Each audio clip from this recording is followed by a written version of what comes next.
Welcome, Stunthanger fans.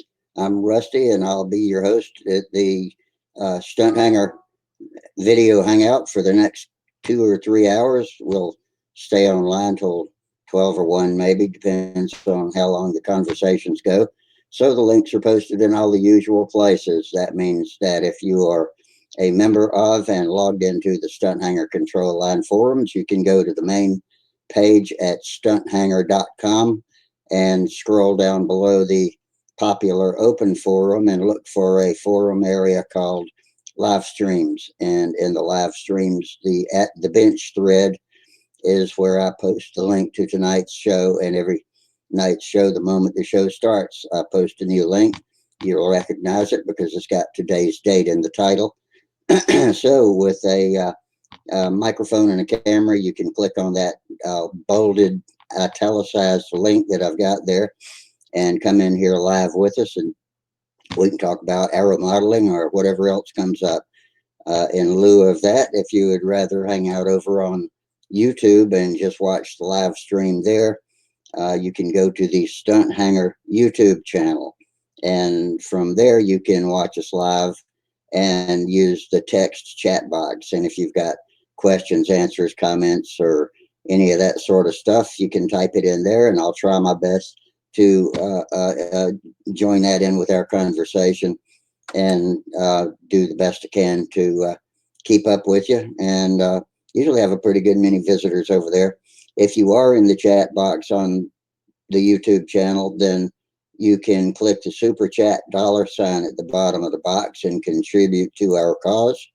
Our cause is keeping Stunt Hanger alive and well, and the server fees paid, and all of the services free, including this show and all the broadcasts that Sparky does from different events, contests, build threads from his shop, and all that other stuff. And let's see, we got guys popping into YouTube left and right, pawing at the doors. We've got SD70, our big iron train driver, was the first one here waiting for us, and now we've got David Phelps, our Raleigh connection, our Raleigh Durham connection, Jack Snavely, our Colorado connection, and Gary Sinclair, our Ohio connection. So hello, good evening, everybody. And man, we've had nice weather here, and I think it's going to get cool again this weekend. But hey, that's the time of the year it is. It's teaser time. So anyway, about the show, a couple more notes is be sure and keep your microphones in a place that doesn't vibrate so that it doesn't reverberate sound, picking up maybe like from your speakers coming back through it. That helps us keep keep a clean signal. Excuse me, and have easier time understanding each other. And also, since we're a full duplex voice system here, anybody can talk over anybody else. So be aware and try to be considerate of who's talking when you have something to say so that you don't step on an ongoing conversation. Some of us are louder and more gregarious than others and able to hog the stage. So hey, there's smiling Tom Rammel, and Bob Hunt's in with us too. So welcome you guys. Y'all are my first two video visitors. And let's see, anything news I guess wise we got tonight? No, I don't. But I do have one question has already come in on the YouTube side, so I'll address that first. It's actually not a question. I have a question from SD70, our big iron train driver. Had to leave the other night because he had to drive a locomotive um, from New York to somewhere else in Pennsylvania, New York, well, that area anyway. And he says that they had to stop partway through the trip and change their three locomotives for two C44Ws and an AC 6600. Now that's train talk, and I don't speak that esoterica. yeah. Am I on the Yeah, wrong forum? what'd you say? Am I on the wrong forum here? Is this a railroad forum? This is the Railroad and Control Line Aviation Forum. Okay. But I do have a question because I invite anybody that works with tools and is interested in us to post what they're talking about and doing. So anyway, regarding that, SD, come back later and maybe tell us if you change to two mixed types of locomotives, is it a problem synchronizing them with power output, fuel feed, any of that kind of stuff? I'm trying to learn here because you're our only big train guy. So anyway, we'll leave that one in the air. You'll come back, answer that for me in a while, and I'll tell you what he says. Meanwhile, welcome, Bob. Welcome, Tom. Glad to have y'all with us. And it is Friday the 13th. I just wanted to show up and see, I just wanted to show up and see if this had been canceled because of the coronavirus. Oh, yeah. No, this is the one thing in the United States that has not been yet canceled. Yeah, but the only thing. If you've got any worries, mask up. Yeah, because here comes Sparky. So mask up, and you'll be safe from us. Really, what I wanted to know, we'll be safe from you. Is there anyone out there who can lend me some toilet paper? That's what I'm wondering. I was not aware until just recently that coronavirus causes explosive diarrhea. It does what? It does. Explosive diarrhea and the need for water, milk, and bread. I don't know. Yeah, soap. really. Definitely need food. And toilet paper. Good grief. You would think that there's a they were stocking up for a 6-month blizzard or something, you know. Unbelievable. That's kind of what it's like. That's kind of what it's. Me and Holly were comparing it to that too. Gee. And so we'll just have to wait and see. You know, hopefully this thing nobody's mentioning that 20-some thousand people have died from the flu. No one's mentioning that, you know. Nobody's mentioning the people who have had the coronavirus and gotten well and gone back to work yet either. Right. Oh, well. But these things frequently, viruses are known for mutating as they go along and curing themselves. So we got to hope for the best. And that's about all we can do right now is be smart, hope for the best. So I don't mind the extreme precautions being taken. You know, it was a little irky at first, but we really don't know what we're dealing with. And anybody that's read Stephen King's The Stand, you know, can relate to the worst that could happen. Did they shit themselves to death in The Stand? What? Did they shit themselves to death in The Stand? Yeah. Yeah. Walmart was completely out a truckload of toilet paper. Unbelievable. Yeah. Well, as long as the supply lines don't get busted, then I think we'll be okay. And I'm going to leave it there. I'd prefer to move on to funner topics because this is on better sources all over the news, you know. So. Well, just in case, I have a whole 10 or 12 rolls of that new doctor paper, doctors, you know, covering airplanes, just in case. We have table paper, yeah. Have you used that stuff yet, Sparky? That doctor's paper? Works perfect. You like that? Yeah, it's a substitute for silk span. It works exactly the same as medium grade. The old silk span, not the new stuff? Yeah. Yeah, that new stuff is horrible. Now, you do know that Dr. Paper does have a shiny side and a dull side, right? Yeah, you checked it out. That's the side you want to paint, right? Shiny you want to paint the shiny side, right? Right. Mm-hmm. Okay. Yeah, I've got some that I've sliced off the table at the doctor's office. I probably got 15 feet of it, so I'm going to try that out. You want to roll? Soon here. You want to roll? I'll send you a roll. I got 12 rolls. Let me try what I've got. Let me see if I really like it first, and if so, I'll let you know. The same thing. There's different ones. There's different specs. That's you got the right one. So if you decide you want to roll, let me know. I'll send it to you. You got a case? Okay, yeah, I'll probably take a roll off your hands because I just ordered. Zambelli just picked up a bunch of paint and stuff from me today. He's in Pennsylvania, so I'm getting ready to go down and do some. So Email me as soon your as I see address. Bob, I'll get my supply. Email me your address so I can send it Okay. to you. Yeah, if you got a Yeah, I case, will. lifetime supply, Bob. Yeah, I'm using mostly foam wings here on out, but I do have a couple of built-up wings I'm working on. I'm building another Genesis Extreme, but it's a Genesis Extreme twin rudder anteater. The longer nose, inline. Yeah. I just came in to announce that tomorrow instead of Saturday at John's, he has to do some things out of town. So I'm going to be working here. I'll be working on my big Tucker special. That looks great, by the way. It's beautiful. It sure does. You're, Well, you're a little mm. the classic. It turned out real good. I got it all polished now. Yeah, when I was watching it coming along, I didn't realize how shiny it could actually get, but it's beautiful. Mm-hmm. Turn on these lights. Yes. Oh, wow, look at that. Yeah. Oh man, yeah. Gorgeous. It's like I say, 42 ounces. That's fine. What's wrong with that? Well, Nothing wrong with that.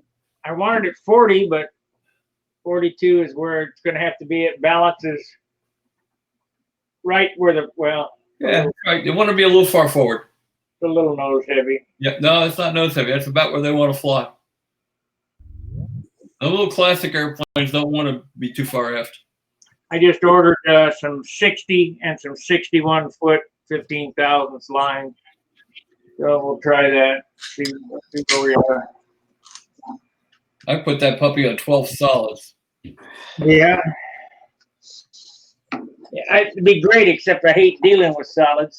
I know, but boy, the performance goes up. Mine was originally 34 ounces, and I had it on 12 solids, and it was just incredible. Let me ask you about solids. Do they jump off the spool if you're not careful? Yes, they when do. You're reeling them. Yeah, you got to be hyper careful. Out of Tucson one year, I was rolling my lines out for the Caprice. I wasn't paying attention, and they went spring, and it took me like an hour being really careful, pulling through and getting everything. We finally got them perfect. And of course, all the time, Warren T-Art and Bobby McDonald, I was staying with Warren T-Art. We were both were. And they were busting my chops like crazy. And they were both on solids too. And they both did it after I did it too. So I had my revenge. You know who's the best at untangling lines? Joe Gilbert's wife. Helene? Yeah, she's the best at untangling lines. You hand her a wad of lines, because that happened to me at Brodax, and come back all straightened out. Does anybody know what happened out of VSC yet? No, just the pictures. Who was there from our group? Charles was there, wasn't he? Yeah, he may get on. I was hoping he'd get on tonight. How you doing, Steve? Pretty good. Hey, Bob, I wish I would have thought about the doctor paper earlier, because I just ordered 5 bushels of corn cobs. Well, it took me a minute. You're closer to that part of the country than I am, Well, hey, and I do have a stack of magazines. AMA magazines are too slick. Yeah, but it would be a better use for them than we have now. So. I use them for epoxy mixing. That's funny. No, my mom was asking about that though, and I told her, I said, well, don't worry about it, because especially for guys, we won't need any toilet paper once the food runs out. So there's, that's good news. Well, it's good news and bad. That's sort of academic, isn't it? Yeah. Of course, most of us can live off the fat of the land for a few months. You know? Yeah. So, Yeah, I'm worried about my mom and stuff just because she just had heart surgery and stuff like that. But I just deliver food to her. She's shut in, and you know what my kid was telling me? He had got on. I had mentioned that is anybody buying Corona beer, and he happened to see online that the sales are down 20%. yeah, Stupid. That's yeah. right. They said that Go figure. they said the company was going to change its name to Boil Swine Beer. flu. We're going to change your name to swine flu. No, they said they were going to change it to Ebola Beer instead. A bowl of beer. Charles Williams just came in YouTube, says, good evening from Valparaiso, Indiana. Anybody know Charles Williams? No. No, but I know where Well, there's one of us. I know the town in Indiana, Valparaiso. Hi, Charles. Yeah, I know. Is that how you say it? Is that how Yeah. they say it up there? Yeah, Valparaiso. Oh, I Yeah. see. I've been pronouncing it wrong. If he spelled it right, I've been pronouncing it wrong all these years. I'll tell you what, I'm going to be back in a couple of minutes. Yeah, I always I'm going to go let my dog. basketball when I think of that town. I There is gotta no go let my college dog out. I'll be basketball back in a anymore minute. this year. Go ahead, Bob.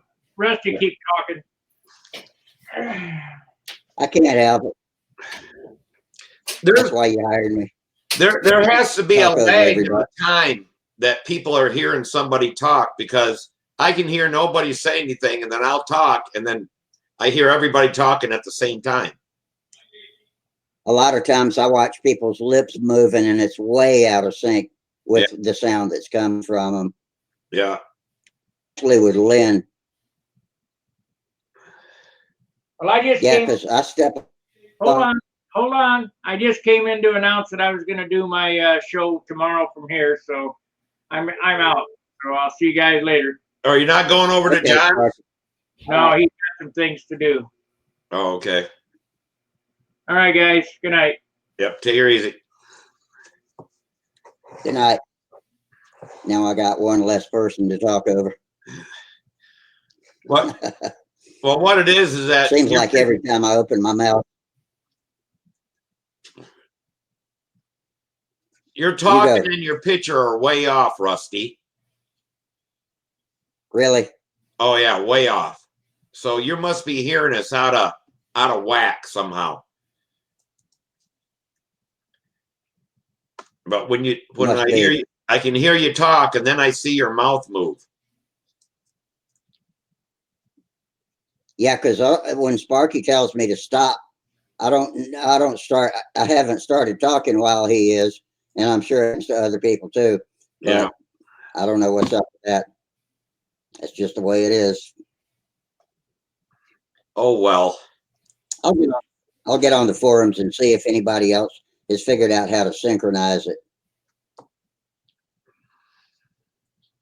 Looks like Sparky's picture froze while he was signing off. I'm sorry. There's something going on right now with the picture sync and hearing people or whatever. Because I kind of look at the person I'm talking to or whatever, and I don't see their mouth moving. I go to say something and then I hear their voice and it's like, wow, Yeah. Well, I hadn't had that problem with tonight yet. I don't think Tom said anything yet. Have you, Tom? No, I've been pretty quiet so far, but I have noticed a delay in when people talk, so it's kind of hard to know if someone's talking or not. Yeah. His laugh is insane though, because I've been watching him. Yeah. Well, Tom, your voice sounds a lot better tonight. You feel better? I'm feeling better. Went Good. Work today, so first day back at work. What'd you get? The virus? I had some kind of flu or something. Hopefully not the virus that's going around. Well, I think they should be testing everybody and going back and I guess there's a way they can tell if you had it. Because once you have it or had it, it seems like then they can go say, okay, you can do these more dangerous jobs or more contagious jobs or whatever, delivering food or checking people in or whatever. I mean, it makes sense to me to know who had it. If 80% of the people, it's nothing, and like 40% don't even know they ever had it, them are the people you want working with people. I don't understand this testing thing. Why they don't want to test. It's like hell, you know. I figure if Samantha gets it and gets over it, she can go and work my job and her job, and I can stay home and she can just give me money. You know, because she can't, there, you know, she can't get it again, and it's time for her to take care of her old man. You know, That's farther out than we know about it yet. So hopefully we'll be immune to it after having had it. But let's talk about something else, because this is all in the news, and a bunch of aging aero modelers isn't where the world needs to get their coronavirus news from. So what y'all got for me tonight? I got nothing. The thing I was going to say is that our robotics team is very disappointed because the world's got canceled. Yeah. But I can't say that, I guess, because that's talking about what we decided not to talk about. Well, yeah, and That's okay. I need We stuff can from the wind it. hobby Let's shop wind so it bad, down and in I the haven't went. conversation then. You know, I don't know what to do. Should I go to the hobby shop or shouldn't I go to the hobby shop? You know, it's just, but I'm to a standstill on thin CA. I'm out. You know, I do have some Elmer's glue. I just ordered. I just had Bob Zambelli pick me up a couple of ounces. He's up at Pennsylvania. And, I should have just ordered it online. Yeah. You know, you but can't get thin CA, and even in places like Michael's and Hobby Lobby, you can't get thin CA. I know it. So, you know, we still have one hobby shop here left in town, and you know, they all not talking about this, but they say, you know, don't make trips unless you have to. And it's like, is that going to be a have to trip? I don't know. Everybody at the hobby shop, they're older than I am. So it's like, you know, what do you do?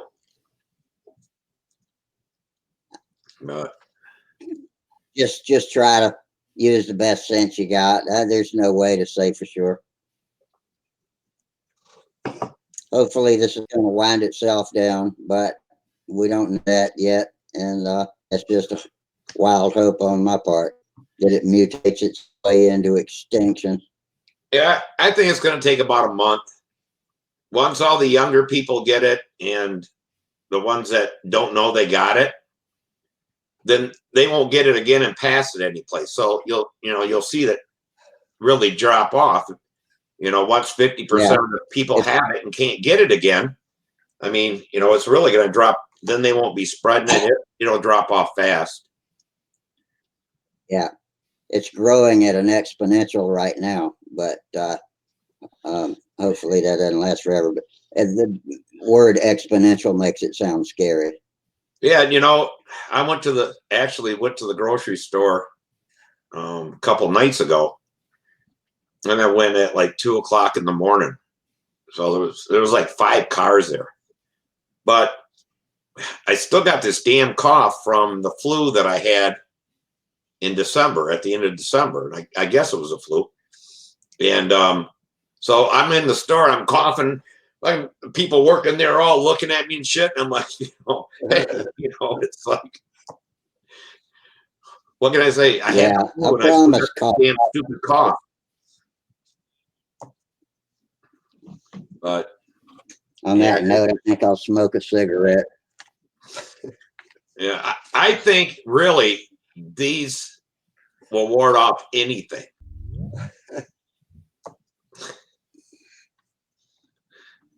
If your Smoke lungs, your way to safety. if your lungs can take these, you don't have to worry about a lot of stuff. Yeah, they leave a Teflon coating on the inside of your lungs, and that Yeah. can stick to them. Oh. Who's this? Oh, this is Kim Stricker coming in. Hey, Hey, Kim. Kimbo. Yo. Hey, Hey, guys. Kim. Welcome to the Nut House. Maybe you can rescue us from COVID virus talk. How's Oh, your God. navigator coming? Yep, hang on. I got to turn you up. You got coronavirus that caused me to be hard of hearing. There we go. What'd you say? There we go. Can How- you hear me now?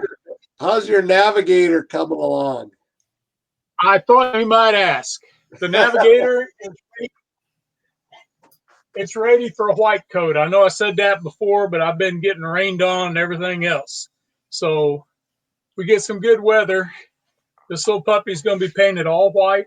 Then I'm going to put some pretty blue stripes on him. I'll put his tail on him, and then at some point we're going to fly. That's my plan.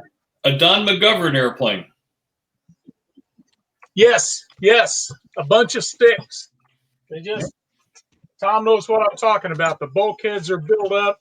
Yep. There's a cool the little area around the step on the inside is made of pieces. They're all held together with ambroid cement. They're still hanging together after I built it in '78. Wow. From a Berkeley It's got a lot of miles. It's the Jetco kit. Jetco kit. And yep, I've actually got another unbuilt kit of this thing. I thought I would build someday. That looks like that's not going to happen. So I want to fly this one. Be happy. Hey, Bob, I got a question for you. Yeah. Can you, on an old RC pattern airplane, if we got the templates, can you cut the wing and the landing gear where the landing gear blocks and stuff go in? Yep. So for the retracts? Yes. Yeah, sure. Well, the way we do that is we take a piece of 1 inch by 3 nominally by whatever length is required to get the retract unit, the mount, and the keyhole for the wheel to go in.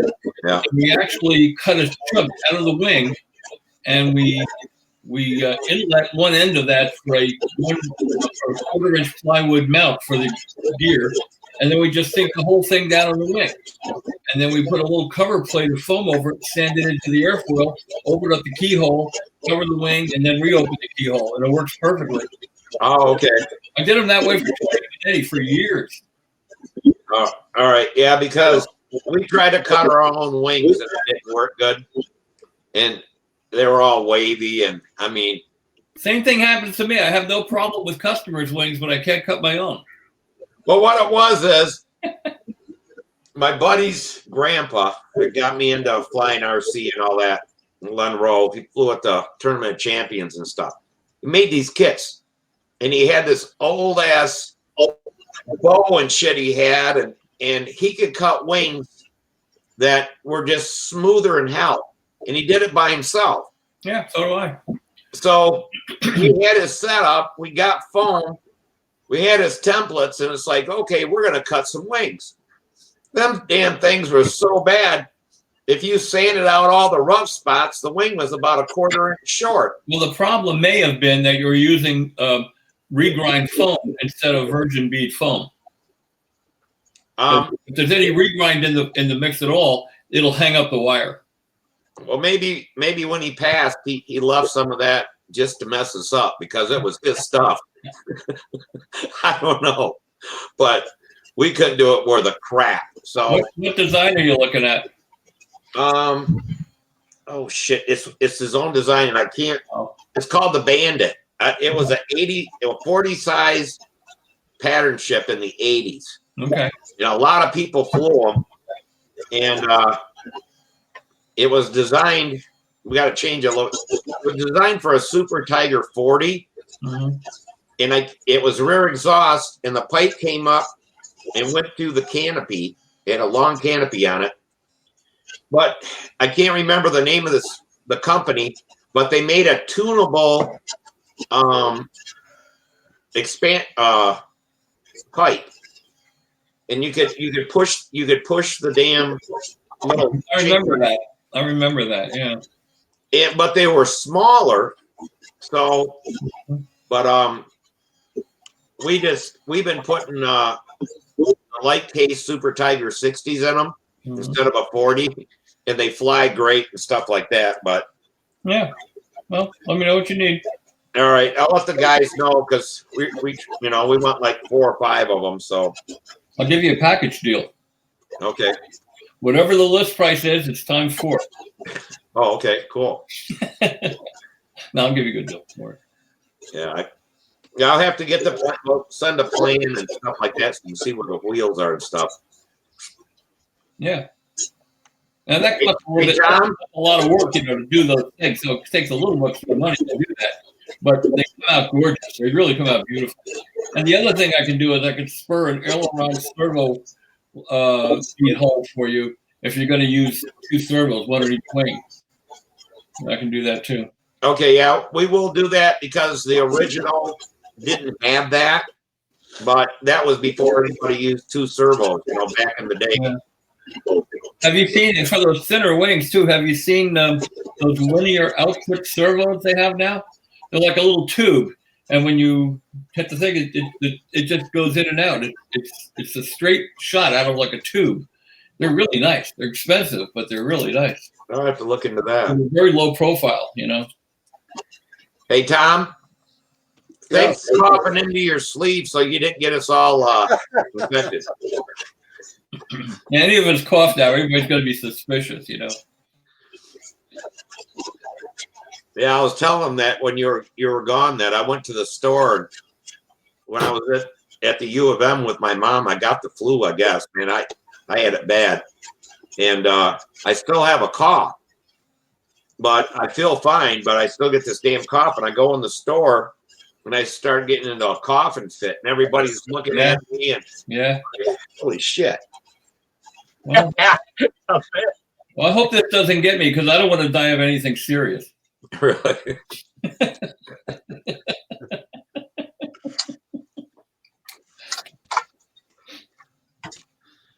Yep. But yeah, I'll get the templates, get a plan, and get them mailed off to you, and then I'll give you a quote. We can go from there. I just did one for Georgia Steris. I did an Escape, which is a Breedy design, and I'm doing a brush fire for him now. Matter of fact, I'm building pretty much the whole airplane for him. Georgia Steris is one of the top master pilots.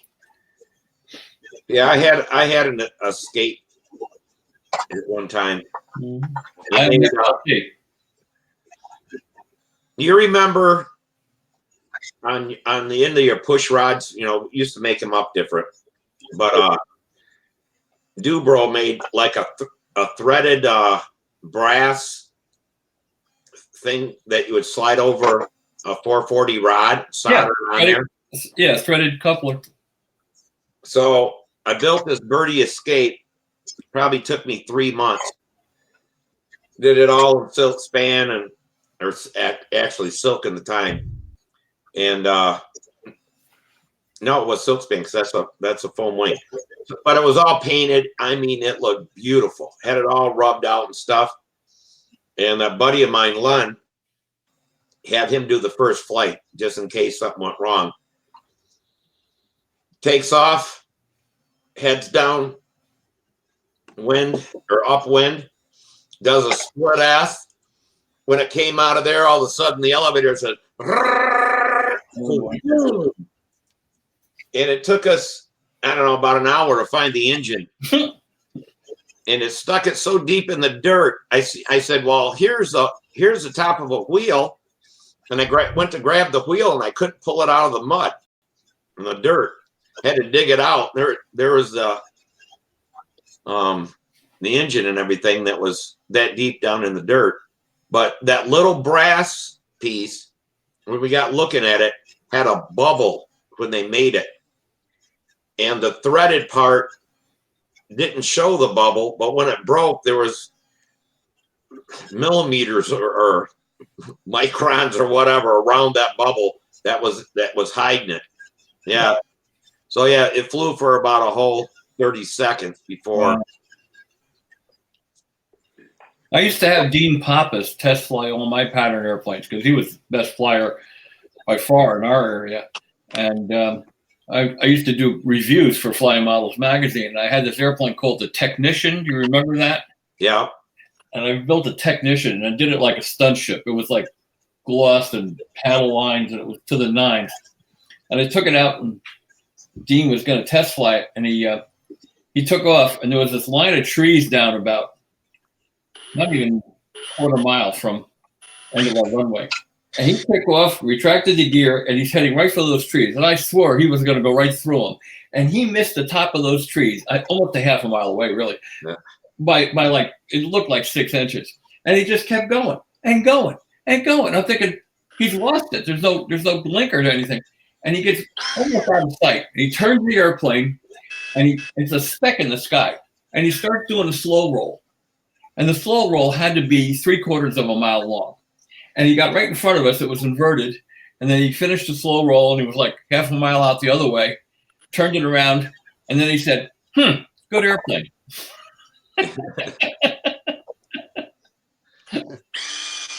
Yeah, that one time we were at the field, and 3/4 of the field we flew mode 1 because that's the oldest RC, Sure, 4-channel setup. And then some of them flew mode 2. Well, we had a guy there named Russ that usually help guys fly their airplanes and stuff on mode 2, and so he's helping this guy's first airplane, and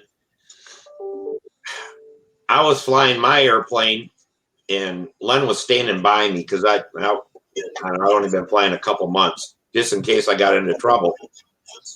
Well, Russ takes off, and he's freaking out. The guy's got his servos running backwards. Oh my gosh.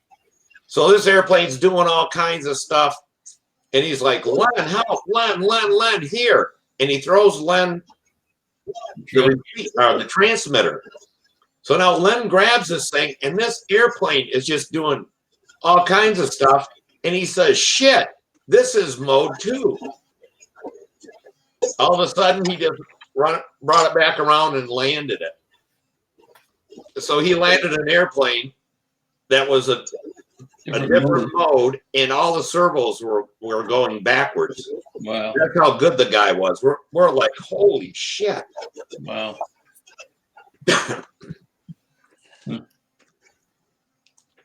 Well, remember that control line is nothing more than radio control is nothing more than control line with the reliability removed. Yeah.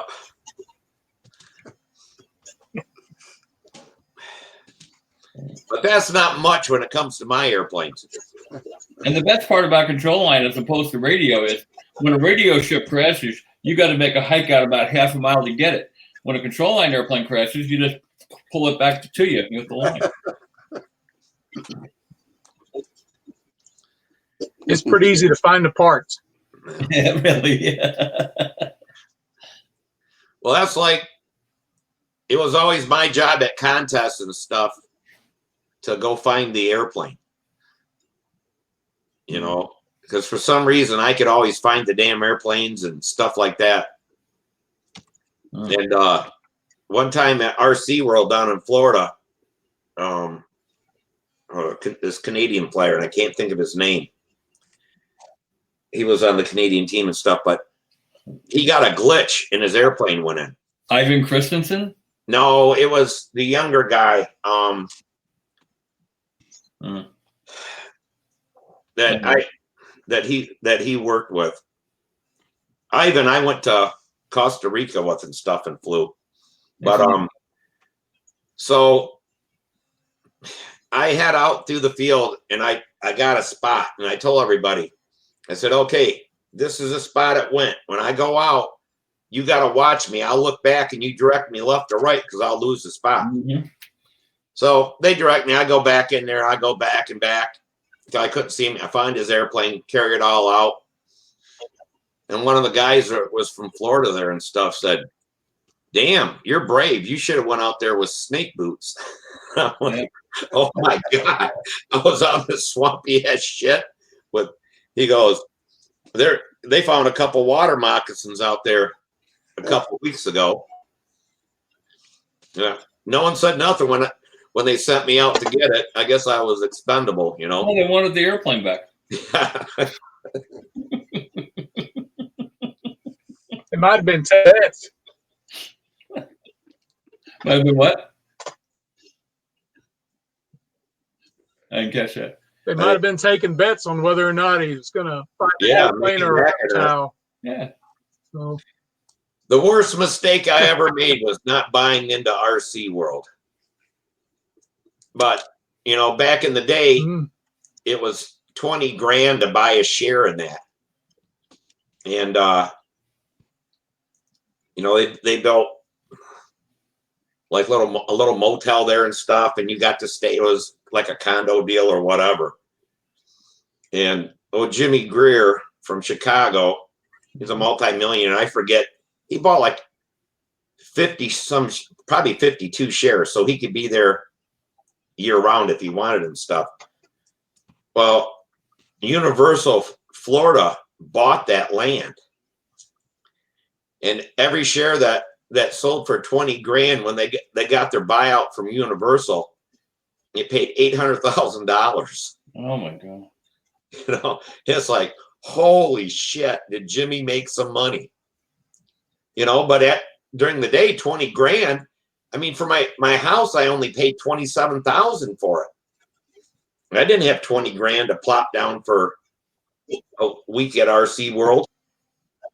Condo deal.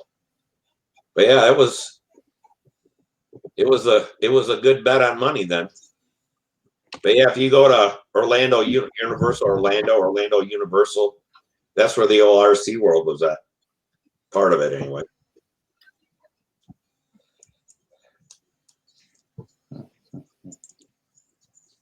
No. So Mike, did you get that magician covered? The magician? Yeah, the magician's covered. Let's see it. You're the only one that's done any work here this week. That ain't true.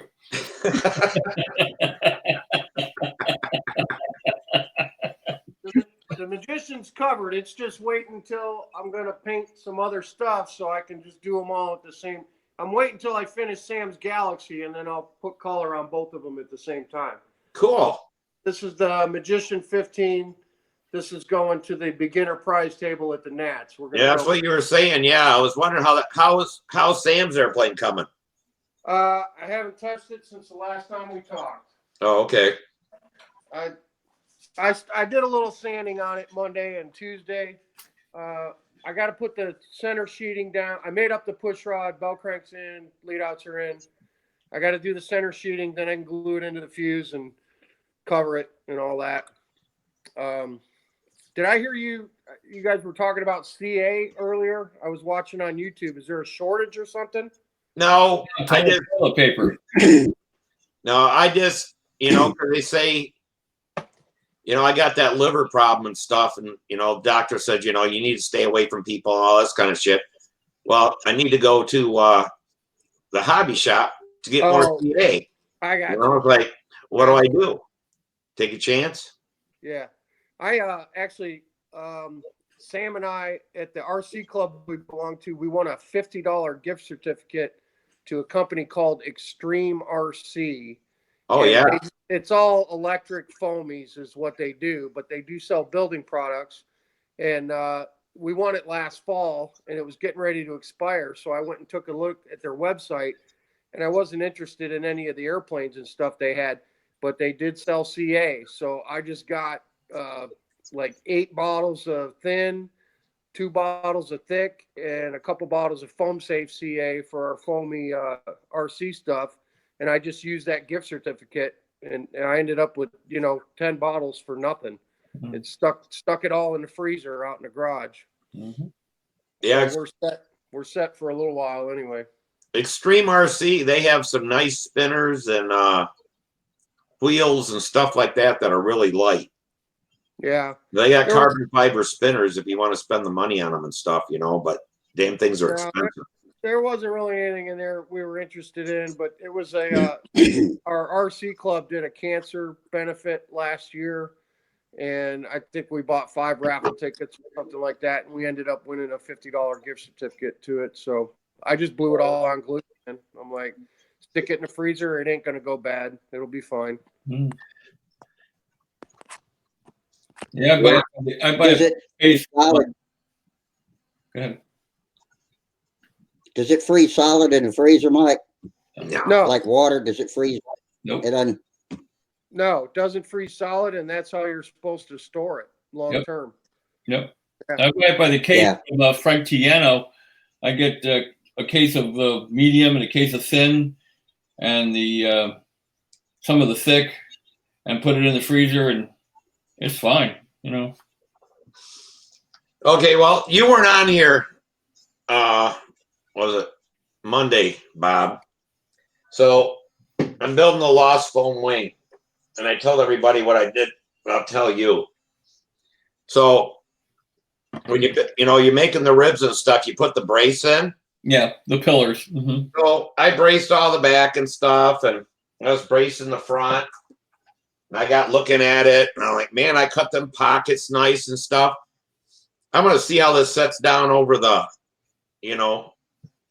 spar and stuff. So I set it all on there. I leveled up all the ribs, and I'm like, damn, that's good. I'm gonna glue a couple of these in place, and I glued them, and everything was good. So I kept on gluing. 3/4 of them, I didn't put the braces on them yet. So now I gotta sit there and fit them. Oh yeah. I'm like, you dumbass, Steve. I can't believe I did something like that, but yeah, it's nothing. I got ahead of myself, and I'm thinking, man, this is really going nice. But yeah, the other one, I'll make sure that I have them all ready before I set them on the cradle and glue them in place. But just follow the manual. Did I ever send you the manual? No. I'll send you the manual. Then you just follow it. It's just step by step. Oh, okay. Yeah, so, but I can't believe how nice it went together, Yeah. And fit and stuff like that. Yeah. Hey, let me ask y'all something about stuff. Our big iron train guy is evidently a railroad modeler too. He's looking at something called wood scenic cement for ballast for a show scale. Does that sound like something that any of you guys know about? You broke up bad, Rusty. Say again. Woodland scenic cement, HO scale train modeling. It's for ballast. Never heard of it. I haven't either. Okay. I know sometimes we have some train mixed in with the airplane guys, so I figured I'd throw that out there. Our big iron guy was asking about that because he's evidently a small scale modeler too. This is an airplane. Does my sound come okay? Oh, go ahead, Rusty. I was asking if my voice is coming through okay on y'all's end. It breaks up every now and then. Yeah, and it's lagging. It's like I just got a thing on my screen that says that my microphone is noisy, and I may be messing it up for people. So now I get that all the time. I get that all the time too. Sparky said he does too. Steve, it's just your voice, Steve. It's just your voice. Oh, is that what it is? It's just your matter of irritation in your voice.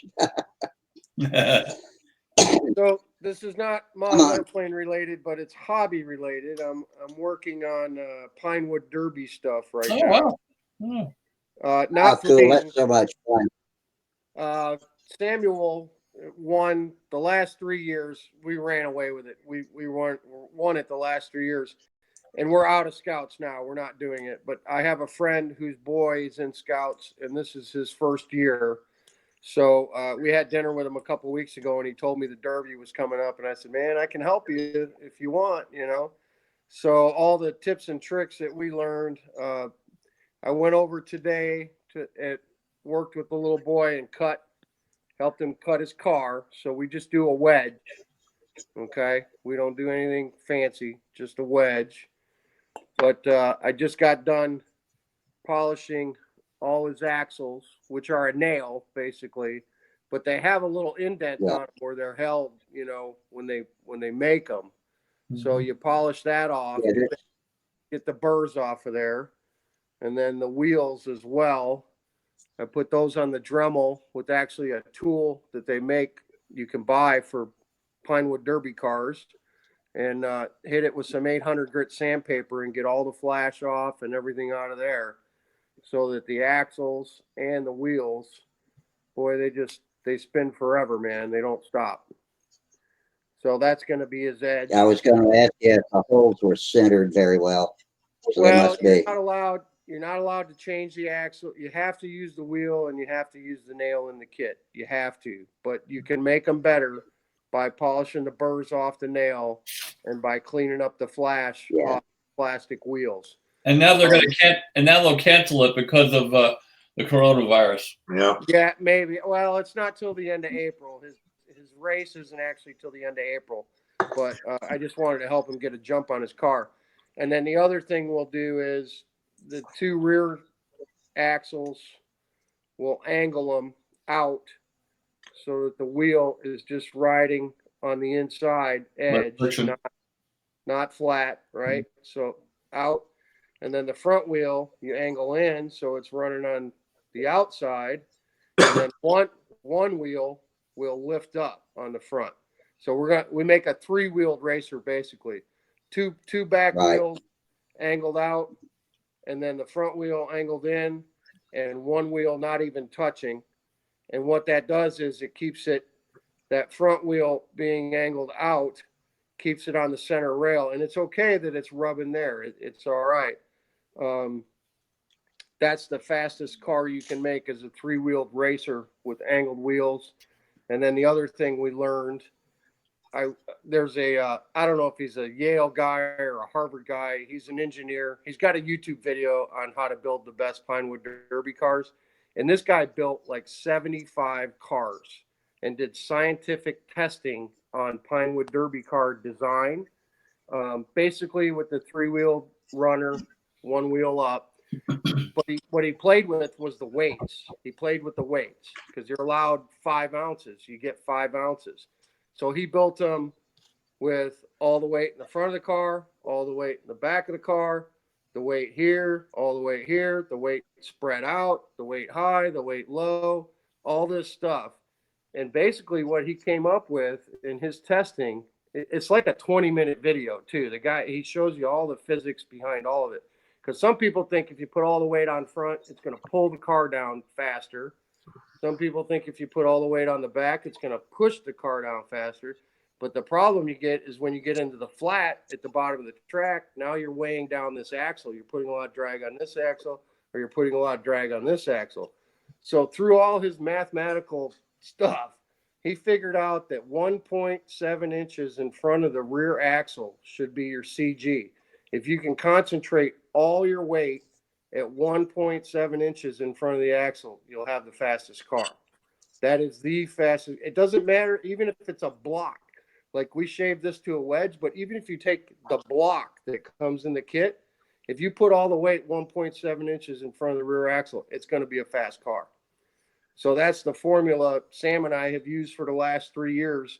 And Sam has won it every year in the pack, and we've gone to the regionals the last 3 years with his cars. So I'm helping out my buddy with this one, just giving him a little. The kid painted it. He painted all the weights. I'm just doing the axles and the wheels for him. And then he's coming over tomorrow to put everything together. So what's that silver airplane behind you in the ceiling? Oh, that one? Oh, that's the SV22, man. The other You can way. see that? You can see that? Yeah. Do you not remember us talking about that last year? Yeah. Just, I see it's asymmetrical. Yes. Yeah. That's a new stunt design, Bob.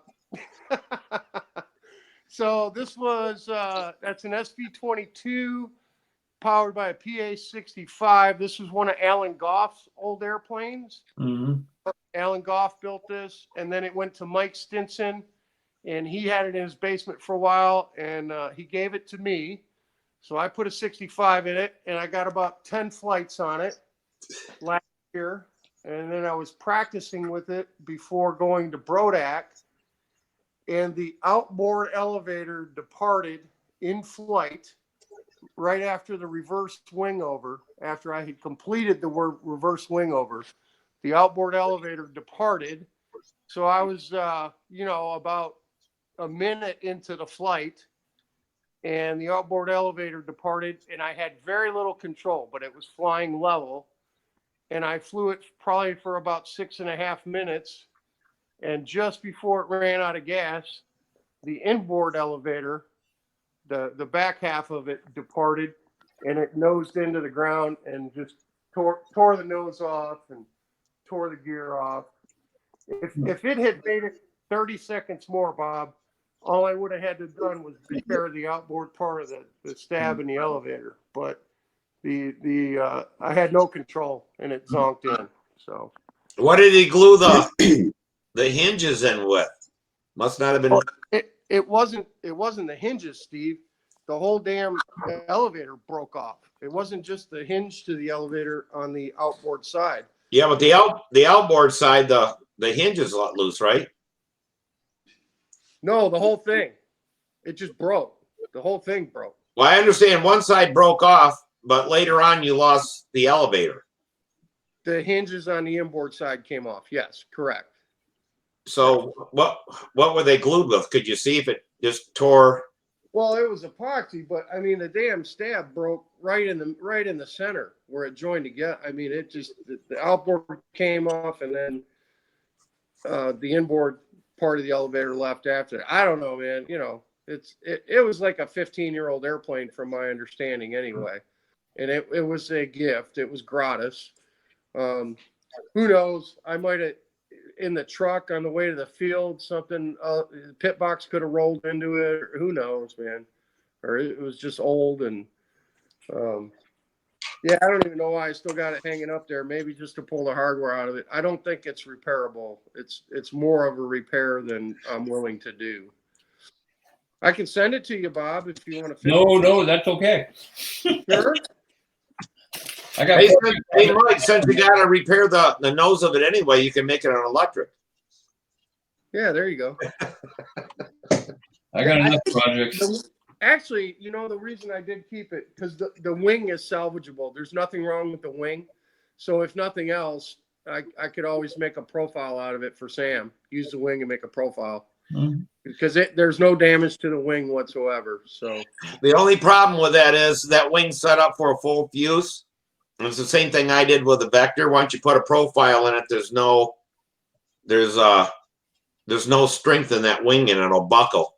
There's no center rib. Mm. The rib sets out, and the fuselage sets over the first two ribs there. Right. Oh, so when you do that and try to make a profile out of it, because here's my Vector profile. I was going to do it, and I put it on there, and I'm like, son of a bitch, I got no center rib. Oh, now where do I put the wing in there? All right. Well, I guess Sam can put a couple of D batteries in the nose and huck it off the hill here in the back of the house as a free flight model then. You got a shotgun? Yeah, we got plenty of shotguns, Bob. Yeah. Yeah, just built a full fuse for it. Scratch build a fuse and throw the wing in it. I don't think it's worth all that time, man. You underestimate me, Steve. I don't enjoy building, man. That's like my least favorite thing to do. If I could just buy and fly all the time, that's where I would be. Trust me. I mean, I need to learn to like building more, but it's not. I'm not passionate about it. You know, I want to fly. I just want to fly stuff more than I like it until it starts looking a lot like an airplane. Then I want to fly it, and I start cutting corners if I'm not careful. I get impatient. Yeah. So, anywho, yeah, Pinewood Derby. Learning how to do stuff. Try to help this kid bring home the trophy next month if they have their races. So, I tell you, man, it's going to Pinewood Derby. You see some really bad dad-built cars, man. There are some people that just don't have any skill whatsoever. I mean, aren't the kids supposed to build them? Yeah. The kids build them, but you know, the dads are supervising, and you know, you think with some supervision that they could come up with something a little bit better. And then you see the biggest problem we had at the regionals, not in our pack because we didn't let any of that stuff fly, but at the regionals, there's a lot of eBay bought cars. You can buy a guaranteed winner on eBay, ready to run with a magnesium weight bubble car, trimmed out, tested, run for $69. You go on eBay, look at Pinewood Derby, $69. It's like guaranteed winner. And we had a lot of those at the regional. And you just know that, you know, they didn't build those cars. The kid didn't build it. The dad didn't build it. The dad didn't help the kid build it. Now I have a question. If everybody at the regionals buys a guaranteed winner, yeah, they all tie, man. Well, you run 6 heats though. there'll be a lot of refunds. Well, they don't all run the same every time because there's 6 lanes on the track, and you got to run 6 heats. So you get to run your car in every lane on the track, and not every lane is as fast as the other lane. You know, there's differences in the track and stuff. So that's how they make it fair. Is you run your car 6 times and you run in each lane. So it's a law of averages. You know, it's an average speed is the winner. Yeah, that was like with my stepson. We built his car and polished up everything and all that. But it was like a double elimination round. And only 2 times. Yeah, so once you lost twice, then you're done, you know. Oh yeah, no, they got. There's a company here. This guy owns. It's an aluminum extruded Pinewood Derby track, and it's like 30 feet long, and it's plain and it's computerized. A computer drops the gate, and there's an electric eye at the end, and then it gives the time for each lane. But everybody runs every lane. You race times. So what happened with this is that we went into the finals with no losses, and they can't put the car, you know, you couldn't touch it or whatever after the race. They gave it to the kid. So we go into the finals, and the one kid had already had 1 loss. So the race is done. Matt hands his car back to the guy, and he goes, "Oh," and he drops his car. Oh no! On purpose. Hey, wait a minute, not to interrupt. But did I just see Bart Klipinski? Yeah. What you doing, you old codger? Brother Bart, how you doing, dude? How you doing, buddy? Doing right, me chicken, man. What's a good word? Just hanging out, man. How you doing? That's good. We're doing good. We just had dinner over at Ricky's house for VSC and had a good crowd. The weather has blessed us pretty well. It was supposed to rain all week. We finally got all the rounds in so far. We got Ringmaster and Old Time tomorrow. Hey, Bob. Super 70s. We're doing good. Hi, Al. Good to see you. Yeah, it's good to see you. Al and everybody there. How you doing? Who won Classic?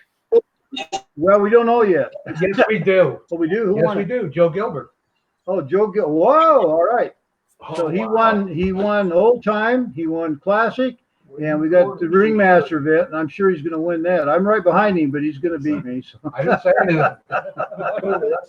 Yeah, Joe's a good guy. We're going to have a lot of fun. And it's been a good week. It's been a good week. It's good to see you, man. Yeah, good to see you. You're looking good. Yeah. How's your back doing? But yeah, back's fine. You know. Good. How's your guitar coming? Yeah, I'm messing around. You know, still playing. Still playing? Yeah. Well, you ought to play for us. It doesn't work on this thing for some reason. It breaks up when you try to do it. I tried it one night. Rusty and I tried it. That's cool. Well, it's just good to see you. Yeah. You know, I got Charles here, and Is Mr. Hiker there? Yeah, Charles stay with us, and got a relatively new guy, Don Doobie, not the Doobie Brothers. He's a good guy. We've been having a lot of fun. So, Little known fact is that Bart and I have the same mother. Hey, there was times I thought you were the same person. Yeah, well, we're there's a little bit of resemblance here. But it's funny. I went out to his house one year at VSC. I was coming down the stairs, and there were some photos on the wall. It was a picture of my mother. And he says, "No, that's my mother. Our mothers looked identical." Yeah, pretty crazy stuff, huh? Yeah. All right, buddy. Well, listen, I'm going to let you guys get back to your stuff. And you leaving us? Bob, before you go, I want to thank you for that Caprice article. That thing was amazing. Did you enjoy it? Oh, did I enjoy it? Yeah, it really brought me back to Jersey in the 70s. That's not Jersey. It's not Jersey. It's Jersey. Well, yeah. It's Jersey, right? Come on. I've been out there so long, I've lost half the accent. Did I send you the Genesis one too? Yes, but guiltily must admit that one's longer, and I haven't been able to really give it the attention it deserves. Yeah, that's a marathon. No, but I mean, the Caprice article, I mean, it had all kinds of neat stuff in it that I'd forgotten about. You know, the stuff about like Gene Schaefer and all the rest. No, seriously, cool stuff. Thank you for sending it to me. Oh, you're most welcome. Yeah. Anybody else wants that, I'll send it to them, you know. So. Yeah. Well, I've been out of it for kind of a while, but I've been having a ball this weekend. I'm flying, so, you know, it feels good to get back out there and do a little fun stuff anyway. So, I wish I could get out there again, man. Those were the best. Those were the best days of my life. Yeah. Well, I wish you could. I'll tell you what the best thing was. The best part about it, the contest was great, but all those trips out with Werwich in my van together. Oh yeah, a couple crazy guys on the highway. I can imagine. Hilarious, and we left from Ohio to Arizona and back again. You know. Yeah. Well, it sure was neat when you guys came out. Yeah. I wish you could again. Yeah, I think those days are over for Billy anyway. Yeah. How's he doing? Well, nothing life-threatening, but he's having some health issues. Is he? Yeah. Yeah. Well, we all go later, you know. I'm sorry? He's done flying. Oh, is he really? Oh, wow. I'm sorry to hear that. Yeah. Well, it's hard. He was a lot of fun to watch, wasn't it? Oh, he was something else. Of all you guys were, gee whiz, you know. And Billy's fun. Well, you hang in there, buddy, and you know, stay healthy, stay active, and everybody else out there. Say hello to everybody. Thank you guys for dropping in on us. Appreciate it. Yeah. Y'all have fun. Yeah. Okay. I enjoyed our chat on the phone a few weeks back there, Martin, too. Yeah. Well, God bless you, buddies, and I'll be probably giving you a text or something here pretty soon. All right, man. Good talking to you, Bob. Take care. That was a treat. Good to see you. All right. Thank you, guys. That was a treat. That was a treat. I'm glad it came in. Ready. Oh, hey, Charles. Hey, Charles. Hey, you guys. I know you guys had those guys, now you got to deal with me. What a letdown. Yeah, that was a treat to everybody on camera at the same time. How'd you fly, Charles? Oh, it's just, just had so many mishaps. I just saw a pattern, and I just said, I'm just gonna have fun. So I just stopped competing.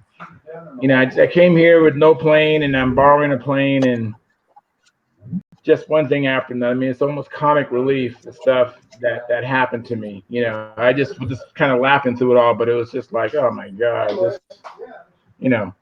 I mean, I've had people remind me of the things that I forgot that has happened. You know? I mean, I've had wheels come off. I had the battery come off, hit the prop. The prop hit the battery into the pants, the wheel pants, knocked them off. So then I came back the next day with no wheel pants. Just on and on and on and on and on. So I just said, oh, forget this. so I just been having. The one was an electric you were flying? That was yeah, I did fly in Electra, but I mostly was flying in Olympic. I can show it to you if you want to see it real quick. No, I said wasn't a electric. You said the battery flew off. Oh, the battery that I had on the igniter. Oh, I call the glow igniter a battery. Oh, okay. I thought you were flying an electric airplane and the battery came out of it or something. Yeah, that could happen. That's what I thought. The Olympic you mentioned, is that Dave Saban's? No, it's made by a guy named Dave Keefe. Okay. It's nice looking. It's only 38 ounces, so it's pretty light. Has an OS Max S 35 in it, and it flies pretty good. I got to tell you a great Olympic story, if you want to hear it. You know.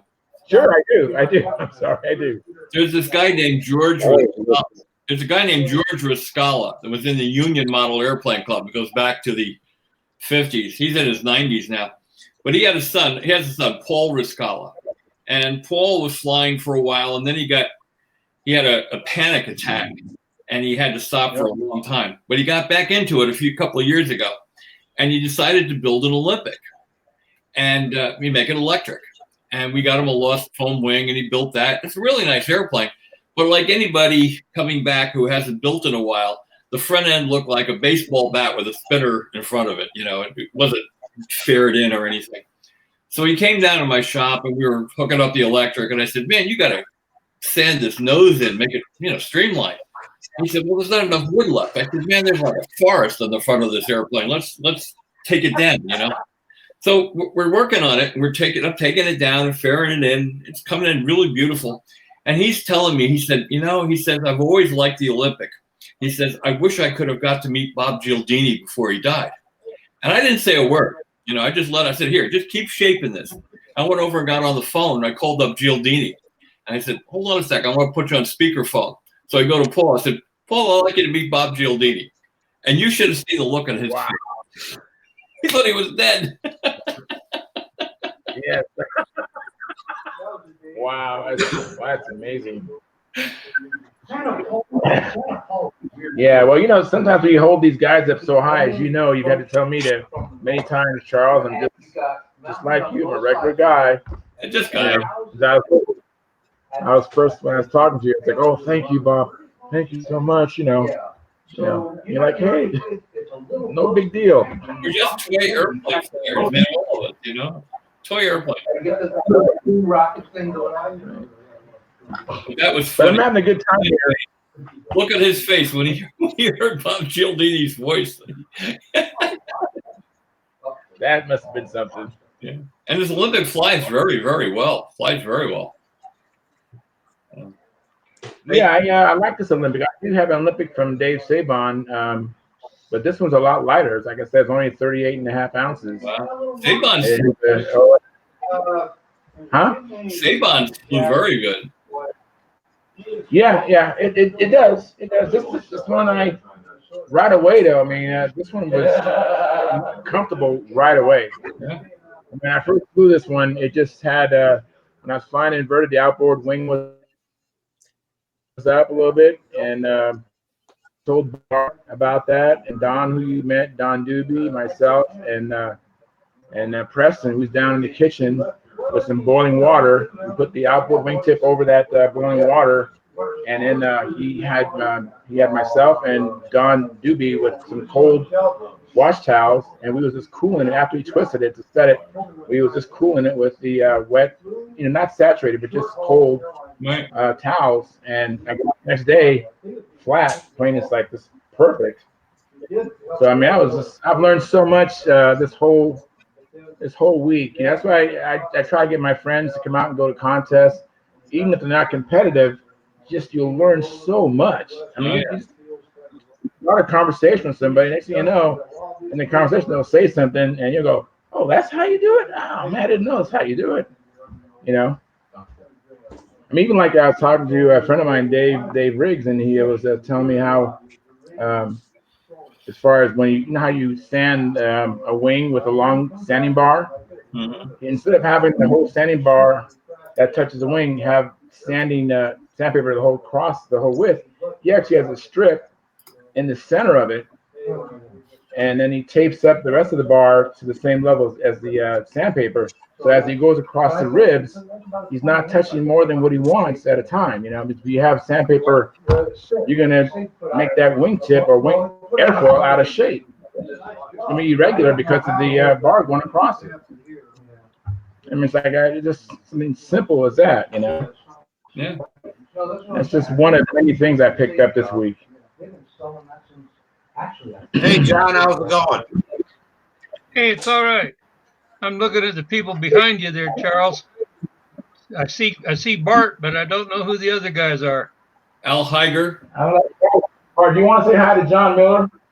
John Miller. John Miller. Hi, Bart. Thanks a lot. Where is Heavens. John Miller? John? What's going on, John? Not a whole lot. I'm sitting here and you're there, and I'm jealous. Well, you had your chance, Yeah, I think you know what's going on with my wife right now, and I just can't make the Yeah, I trip. understand she's not doing well, and I'll pray for her, buddy. So, Thank you very much. Appreciate that. Hope you guys are having a blast. oh, it's been great. It's been great. Excellent. Just saw you guys here, Yeah, but he doesn't know me. It's a fun contest. It's a fun contest. I mean, if Well, I you told him, take And good care of Charles, I take it. To have fun over competition. I mean, it gets serious, but the purpose of this is to have fun, and boy, we have been. So, yeah. Oh, yeah. Things are good here. I've got no complaints. Lord's been good to me, Excellent. and yep. So, Well, I'm glad to hear that. Are you flying anything, or are you officiating? About 6 months ago, I almost sold everything I had. And I got thinking, that's really kind of, I need to get my tail busy and start flying. So I started about a week before this contest, and I flew the Jameson, and I didn't even practice with the Ringmaster. I flew it today and did okay. And I got Sparky tomorrow. So You know what they always say about Bart? They say if you put the lines on his flight box, you can fly that better than anybody else flies their airplane. Yeah. That's a nice compliment, but not so much anymore. But I really. So I got to fly second round of Ringmaster tomorrow, and I got to fly the Sparky tomorrow. Both flights. All right. And, oh boy, your upper room looks a lot different than I remember it. Oh, it's changing. Yeah, I got a lot more. Got a lot more airplanes hanging around there. I got 2 beautiful engines today, the repros, but they're gorgeous. And I do a little and it's all fun. So. Oh yeah. Well, it's good to talk to you there, Bart. Have you spoken to Gordon at all? Let me grab something here. I'm going to show you. Yeah, he has a beautiful engine. Right. It's unbelievable, this engine. I have never seen any old-time ignition engines or even an old-time ignition plane flying. That was a trip seeing that this week. Yeah. Isn't that something to see, Charles?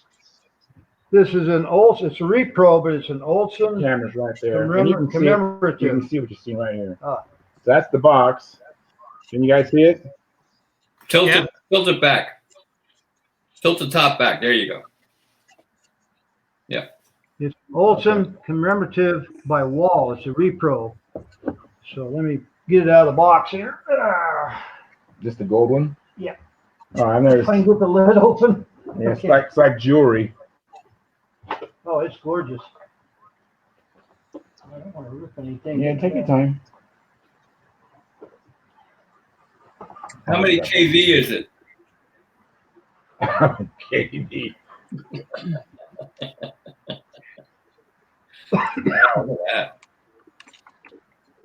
What do you think, you guys? Say something or put them on. There you go. Oh my goodness. Isn't that thing beautiful? That's a piece of jewelry. It is. It really is beautiful. You got to put that in your display case. It's got the card with it. It's got the instructions with it. You guys all seen it all right? Yeah. Okay, I'm not hearing enough ahs and oohs. I'm just like, Bart, yes. Bart, you gonna put that in your display case? Yeah. No, I'll never mount it. I'll never mount it to anything. No, I mean in the case there you got all the other display engines. Yeah, exactly. Yeah, that's beautiful.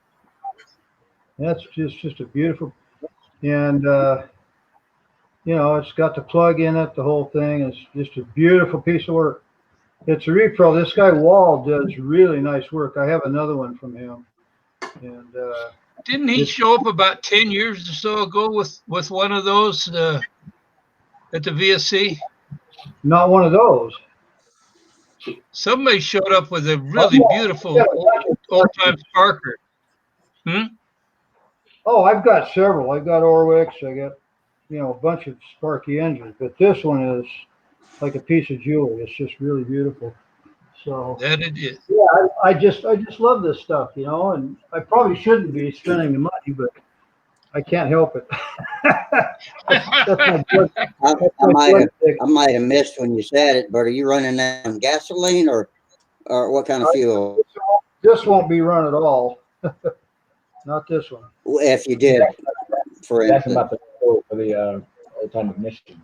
Well, the one I'm running right now is Anderson Spitfire Repro, and it runs really good, but I'm running it on model airplane fuel, basically. It's 10% nitro, 25 castor, and the rest of it's regular stuff. So it's just the and it regular runs stuff. It runs good. So yeah, this was kind of neat this week to get this one. So I kind of watch for the I've been stuff lucky enough to see. What products I do.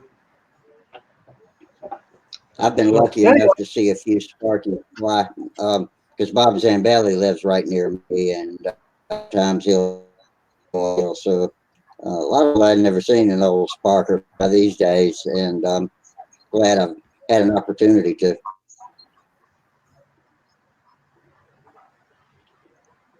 Well, I built a big Wildman for my Anderson, and the thing flies pretty good, so I have fun with it. That's that was designed by what's his name up there in Oregon? Yes. And the nose is so short on the thing. I thought it'd be way tail heavy, but actually, I think it might be just a tad nose heavy. Is that Floyd Carter? It's got a terribly short nose, but the thing runs really good and it flies pretty good. But I think it'll be just a little quicker on the corners if I add a little. I'm gonna try about an ounce of tail weight in and see what it does. Isn't that a Floyd Carter design? Yeah, that's it. That's the guy. It's a big barn door 60-inch wing. You know? I published that flying model when I was there. Yeah, it's got dihedral. Or maybe it was Model Aviation. I forgot which one. Yeah, well, it's a pretty old design, so yeah, but it's just fun. It's just fun. Yeah. So has Charles there gotten used to the idea of walking up and down the vendors row there? Can he get from one end to the other? Yeah, I can. I just trying to keep my wallet in my pants. Yeah. That's the hardest thing. I mean, it's one guy was selling. I could buy. Check this out. I bought 10 props for $10. Man, it's so many props to choose from, and I was like, oh, man, you guys make it so difficult for me. I mean, and they had rev ups, zingers. Usually they're $1 a piece. I got some vendors I'll give you for free. Yeah, okay. There's this guy who went into town, and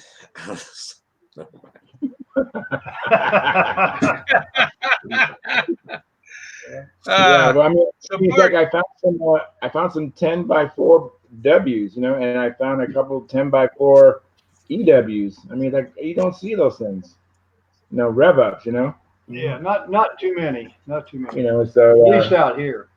But, and Frank Bowman was here earlier. He was here Wednesday, and he had some nice engines to sell. So yeah, and there's this guy from New Jersey. He drove out here. His van is a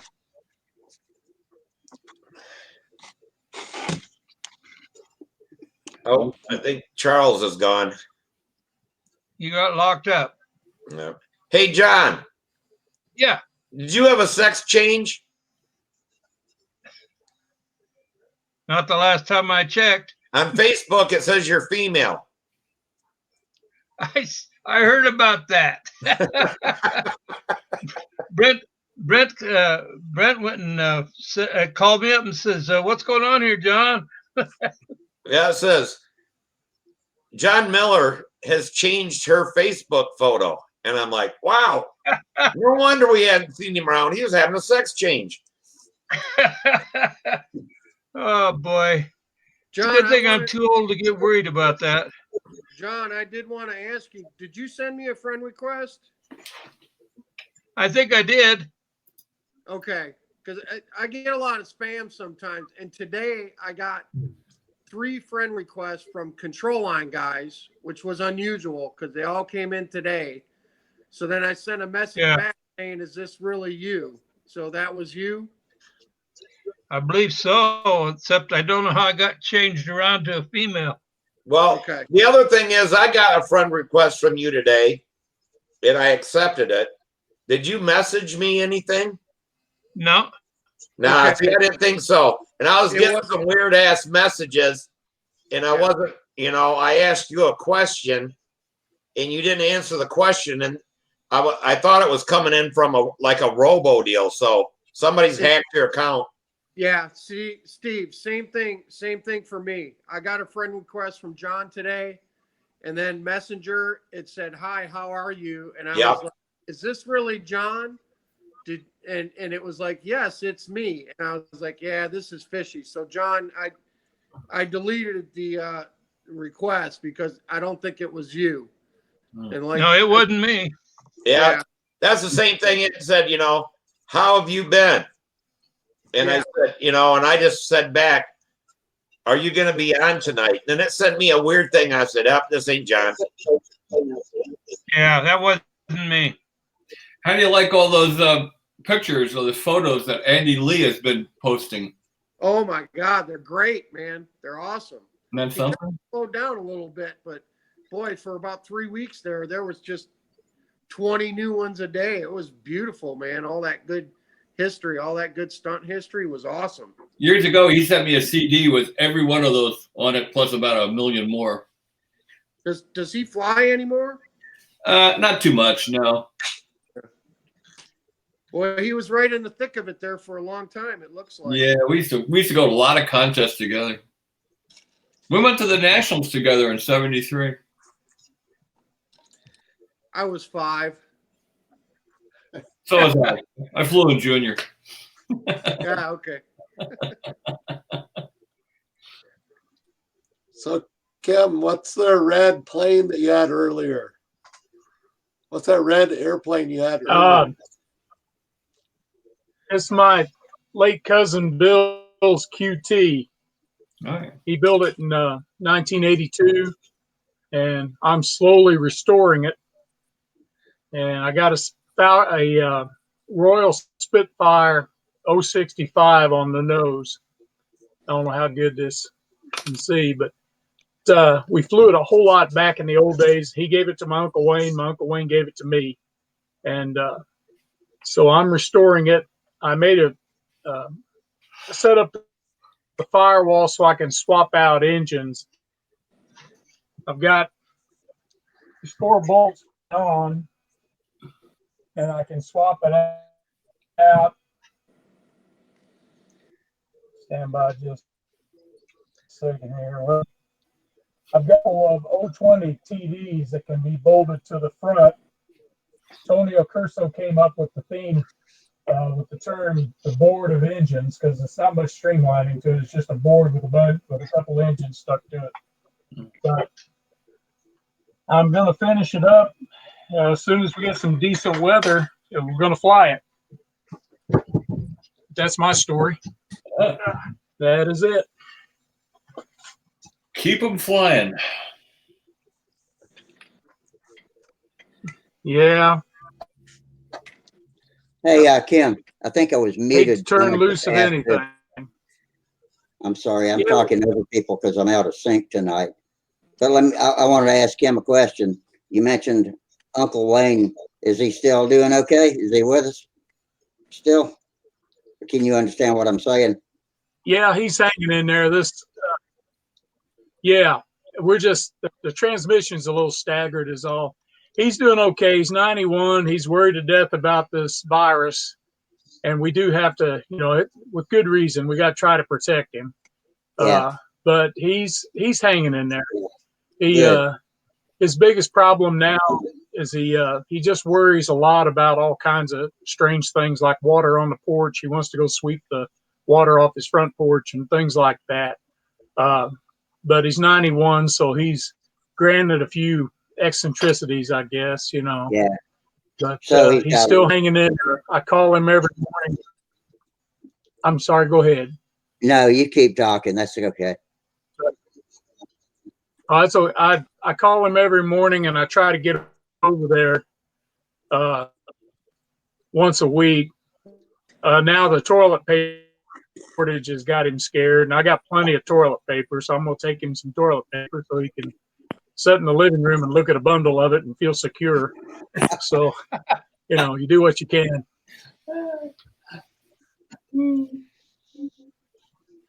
Well, thanks for telling us that. I used to work for Procter and Gamble. Well, just tell him that he's got nothing to worry about. We're guys, and once we run out of food, we won't need the toilet paper.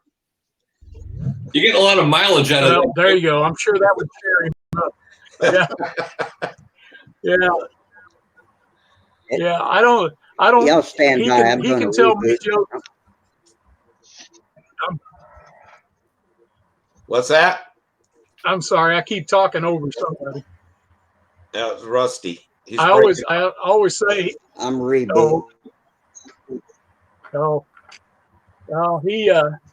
He can mess with me, but I can't joke with him. He gets upset with me real quick if I try to fool with him at all. He can dish it out. He just can't take it real well, huh? That's right. That's very right. Yeah.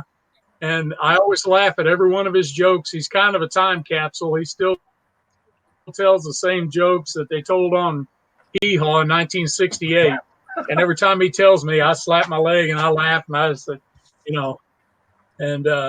we have a pretty good visit. We have a good time. So he owned this plane for a long time. My Uncle Bill passed away, which was his, or my cousin Bill, which was his nephew. And he passed it on to Uncle Wayne, and Wayne gave it to me.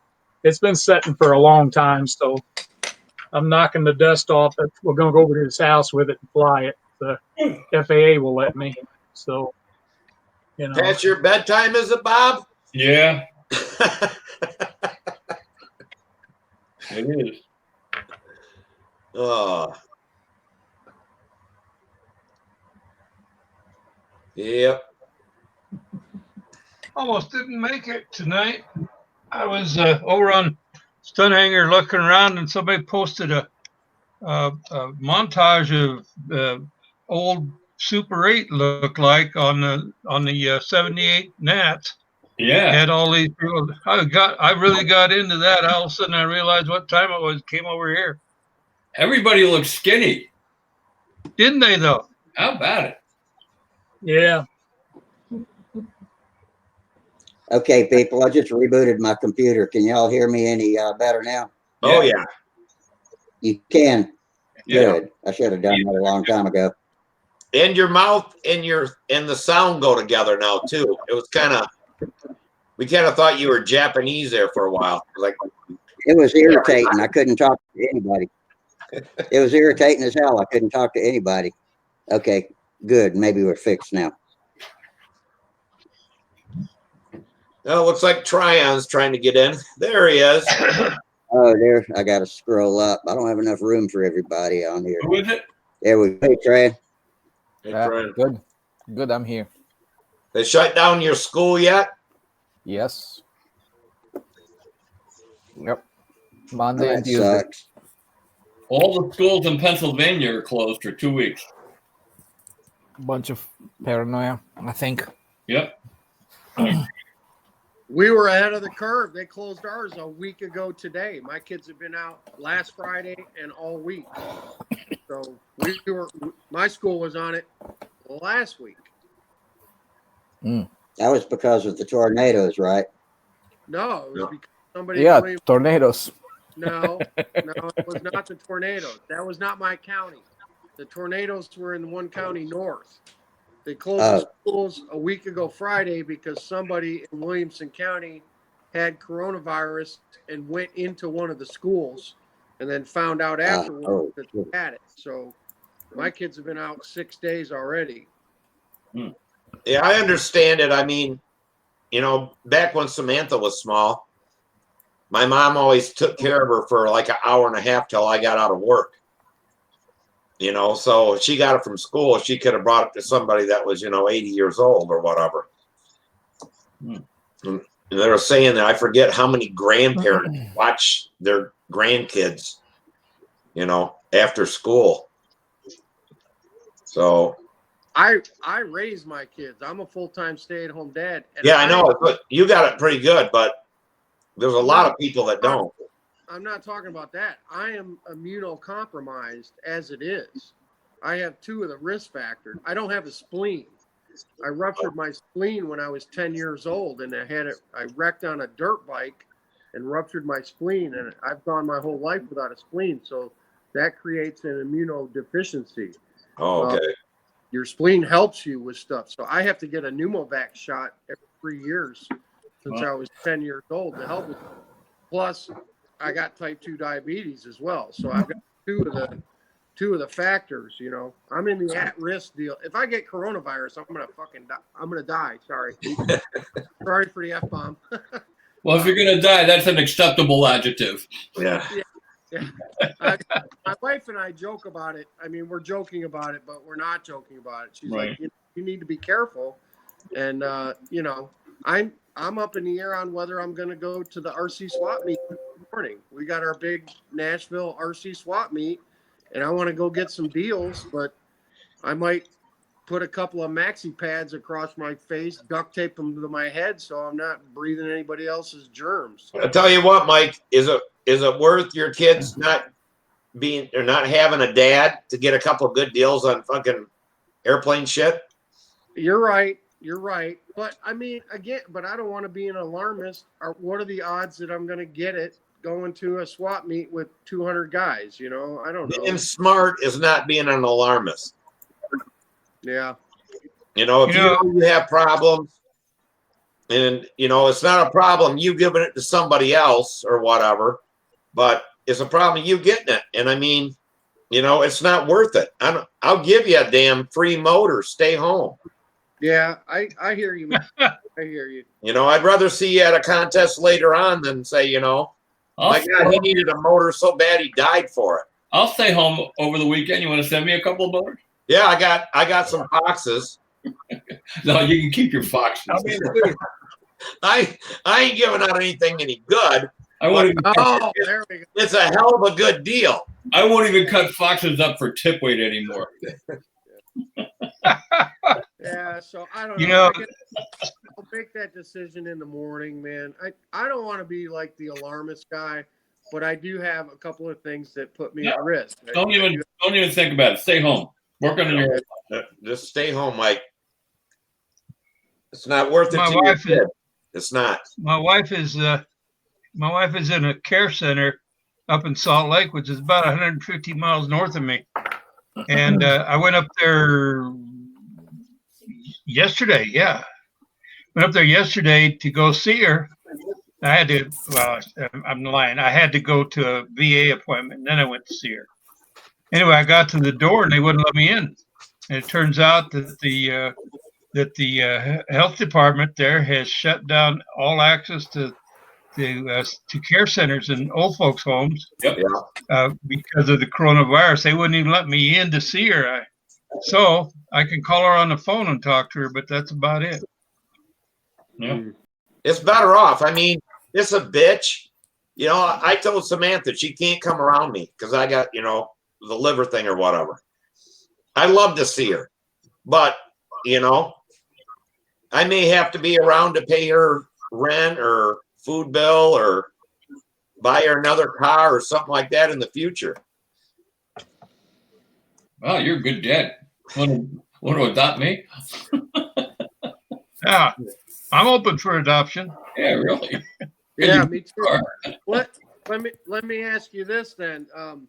So the kids are on spring break next week, and the wife is taking them to North Carolina to visit Grandma. They're going to be at Grandma's for a week, and it's my week for me, kid free. It's my dad break or whatever, and I'm supposed to go and visit a friend. A buddy of mine just retired and bought a sailboat, and he's down in St. Augustine, Florida, and I'm supposed to go down there for a couple of days and just hang out with him. I think that's probably safe if I drive to Florida and I'm on a sailboat with one dude for a couple of days.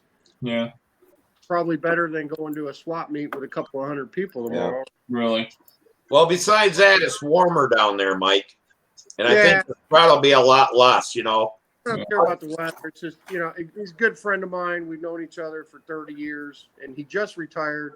He sold everything he had and bought a sailboat, a 65-foot sailboat. He's living on this sailboat now in St. Augustine. Wow. That's his retirement. That's what he wants to do. Yeah, I think it'll be safe as long as you don't kiss him when you first see him, you know, if it's been a long time. I might. I haven't seen him in about 3 years. I might have to. You don't worry about HIV, you know.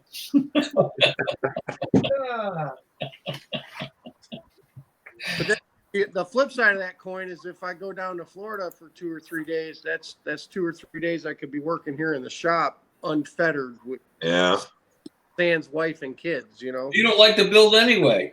It's always just. You're right, Bob. I don't like to build, but I have to build because I've got a couple planes I have to finish. That's my favorite part. My favorite part is building. So I'll build them and you fly them. How's that sound? That sounds awesome to me, man. Tell me how much to put on the check, brother. You know, because the only thing, and the BOM thing doesn't mean really squat to me because I have not flown stunt at the Nats yet in advanced or open. So the BOM thing doesn't affect me at local contests, you know. Yeah, let's not get into BOM. I'm so aggravated about that. You know, I'd like to see that go away. Well, I mean, I get it, but it hasn't stopped me from using ARFs or planes that I've bought from other people, you know. I figure I'll make up that 15 points in my flying, man. I won't name any names here, but I got to tell you something. This last time this BOM controversy came up, and I'm all for getting rid of it because Jeff Gordon didn't have to build his own race car, and Dorothy Hamill didn't have to make her own ice skates. Franz Klammer didn't make his own skis.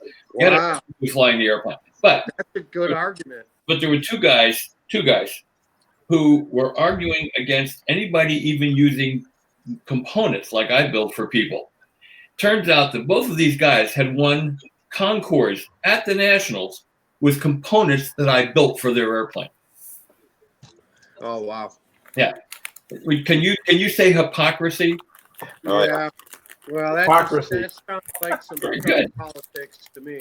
Yeah. I don't want to stay out of it, but you know the thing is, it just we need to get rid of that. Yeah. Well, I mean, my whole point was, I would totally buy a model from you, or build, you know, assemble an ARF, or buy a secondhand model from somebody else and fly it in the contest I fly, because BOM doesn't apply to me, and I'm not worried about flying stunt at the Nats. Yeah. I don't know if I'll ever fly stunt at the Nats because I'm flying 3 combat events while stunt is going on. So, well, the other side of this argument too, and I mean, without getting into a whole thing, is that we're talking about how much our hobby is diminishing in size. And no kid today coming up is going to take in this instant gratification world we live in, is going to learn hundreds of hours of building so he can go fly an airplane someplace. I mean, we did it to ourselves, so we can't expect people to learn to build anymore. You know, Well, and if we want to keep this thing going, we got to make it easier for people to get involved. I agree with that aspect of it, but at the same time, I can see the long history of the BOM and flying open at the Nats, and it's the, you know, at the Nationals, that's the top level in the United States, and I can see a place for it there because it's not just flying, you know, it's building, it's finishing, it's trimming. Those guys Well, it would be okay if the people flying at the Nationals, a lot of them were actually building their own airplanes, but a lot of them aren't. Well, I didn't know that. Yeah, well, we won't go any further than that because I don't want to hurt anybody's feelings. We had a long history of outhouses too, but I'm glad my bathroom's in my house. There you go, and buggy whips, and you know, yeah, all that shit. You know, that's true. So be it. Hey, John. Well, I'm glad you said something about this on YouTube, Bob, because now I can talk about our conversations that I could never say anything about before. Yeah. I'm at a point where, you know, what are they going to do to me? You know. So, I don't care anymore. I mean, I do care. I care about the future of it, but I don't think there is much of a future, and there won't be any future if we compel kids to have to build airplanes. They're in a instant gratification society. They have a different reality than we had, and they're entitled to it. I mean, they have the YouTube, you know, the computer games and all that stuff. They're entitled to it. We had ours. They can have theirs. But if we want them to get involved in our sport, we got to make it easier for them to get involved in it. You know. Well, I tell you what, a lot of the love of control line flying for Samantha was lost because of the BOM. Yeah. I mean, she had a dad who never flew it. I mean, I still can't fly a pattern. So I'm trying to help her build airplanes, do something she's never done, I've never done. All we got was shitty airplanes for years, and she hated it. As soon as we got her an ARF that went together and it flew good, she liked it a lot better. Yeah. But just mentioning to her, hey, we got to build an airplane for the Nats. And she's like, I don't know why if I want to even fly anymore. Well, you look at all the other disciplines in modeling, you know, even in RC, like scale should have a BOM rule for sure, you know, scale. But everything else is mostly buy and fly if you want, you know, in anything. Disc launch gliders, drones, helis. And the closest one to us is pattern, RC pattern. And you can buy your airplanes in pattern. You don't care. Matter of fact, most of them are bought. Yeah. Right. So, I don't know. Pile on, you buy a rig and go, you know. It's yeah. I like the point that you said that Dorothy Hamill didn't make her ice skates and, you know, the NASCAR guy didn't build the car. That's a valid point for sure. He found the skill, but I mean, you know, what other sport in the world do you actually have to make your own equipment and then go use it? I mean, we have enough to do, learning to fly the pattern, to compete, and all that stuff. Well, who decided when, how much? I mean, because if you want to, and I've read this argument. Well, you didn't build your engine, you didn't make the wheels for your airplane, you didn't build the landing gear. You know, those are. Yeah. So at some point, there was a decision by a group of guys to say what's allowed and what's not. When did that Control line aerobatics contest board, and of which I'm a member. And a few years back, they got one through that you can only have one component part built by somebody else, which, you know, for me was, you know. But having said that, I have a discreet service. Hint, hint, nudge, nudge, wink, wink. Yeah, he makes a living doing it. Oh, you don't sign the objects you build anymore, Bob? Never did.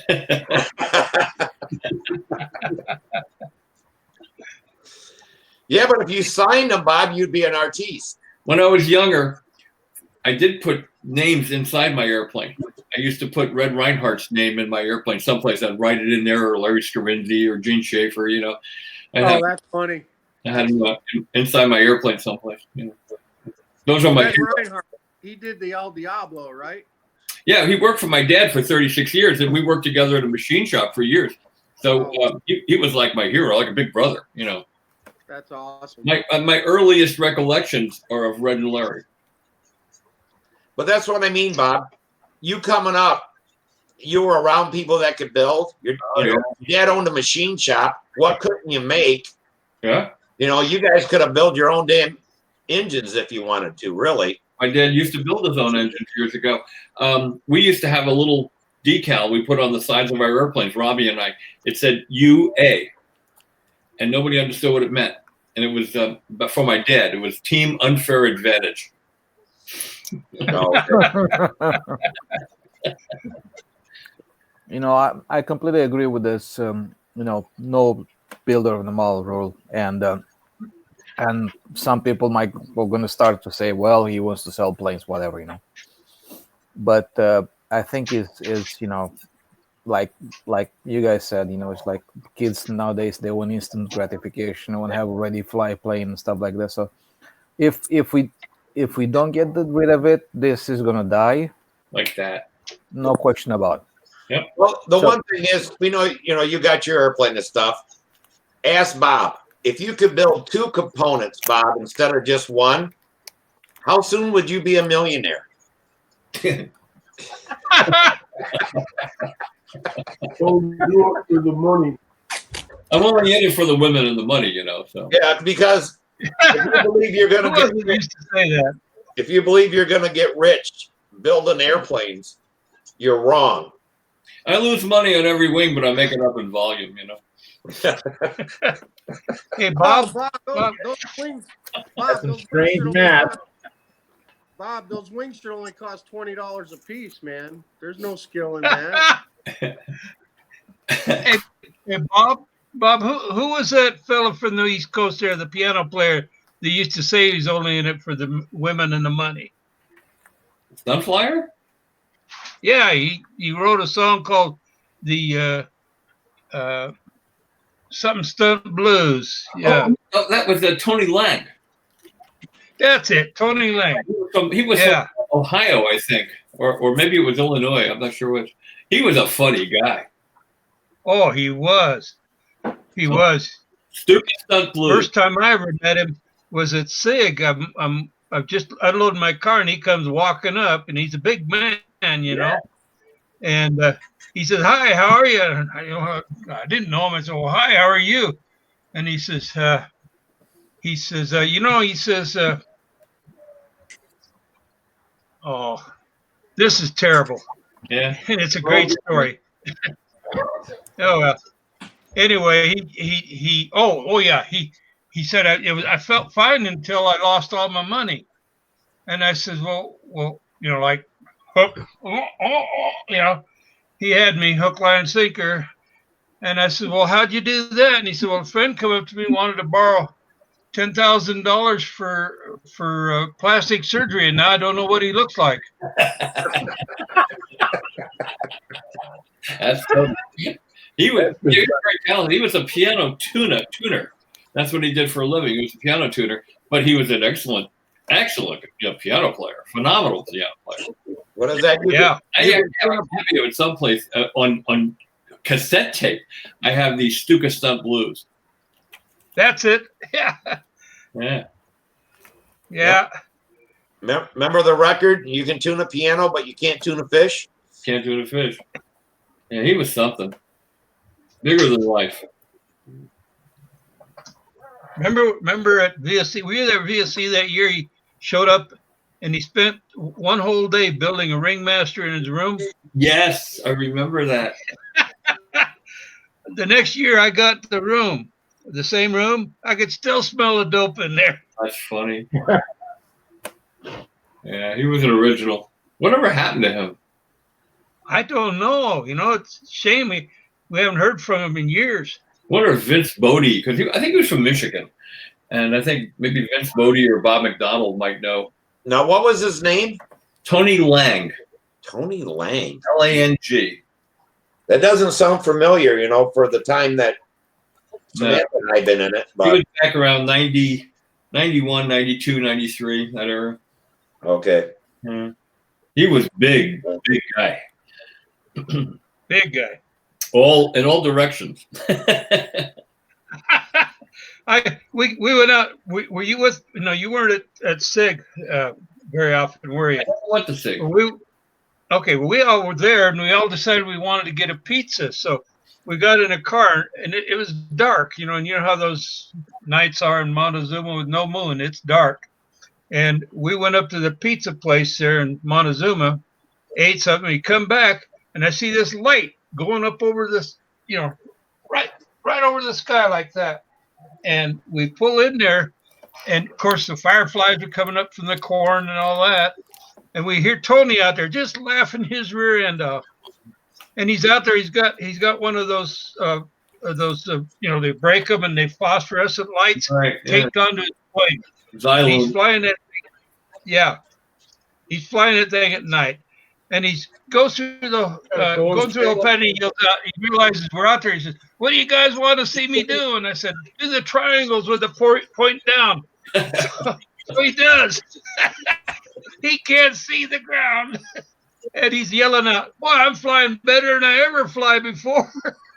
As that light trace was illuminating on his eyes, and so he's getting his lines and his angles and his intersections better. And it was great. I remember he even did a beautiful landing on that thing, but that was Tony Ling. That was something like he would do. Boy, he was funny. You remember Rick Ashford? Anybody remember Rick Ashford? The name's familiar. Louisiana.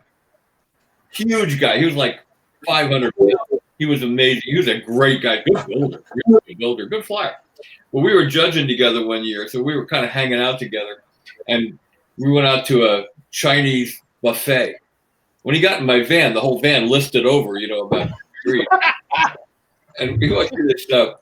Out in Muncie, we went to that Chinese buffet. And he walked through the front door. The proprietor walked through the door. He ran over and turned the lights off over the buffet. Oh, you should charge it twice. And Ashford said that to me all the time. Is this the same Ashford that before he died, he brought out or published three models? The Naughty Girl, the Shady Lady, and something else? It might have been, yeah. Shady Lady sounds familiar. He was one of those beautiful airplanes. Gorgeous airplane. Yeah. He had me do the CAD work on him, and I didn't know he died. Neat design. Oh no, you're thinking about I know who you're thinking of. It's another Ashford. Yeah, it's a different guy. Oh, okay. This guy would have made 17 of that other guy, so.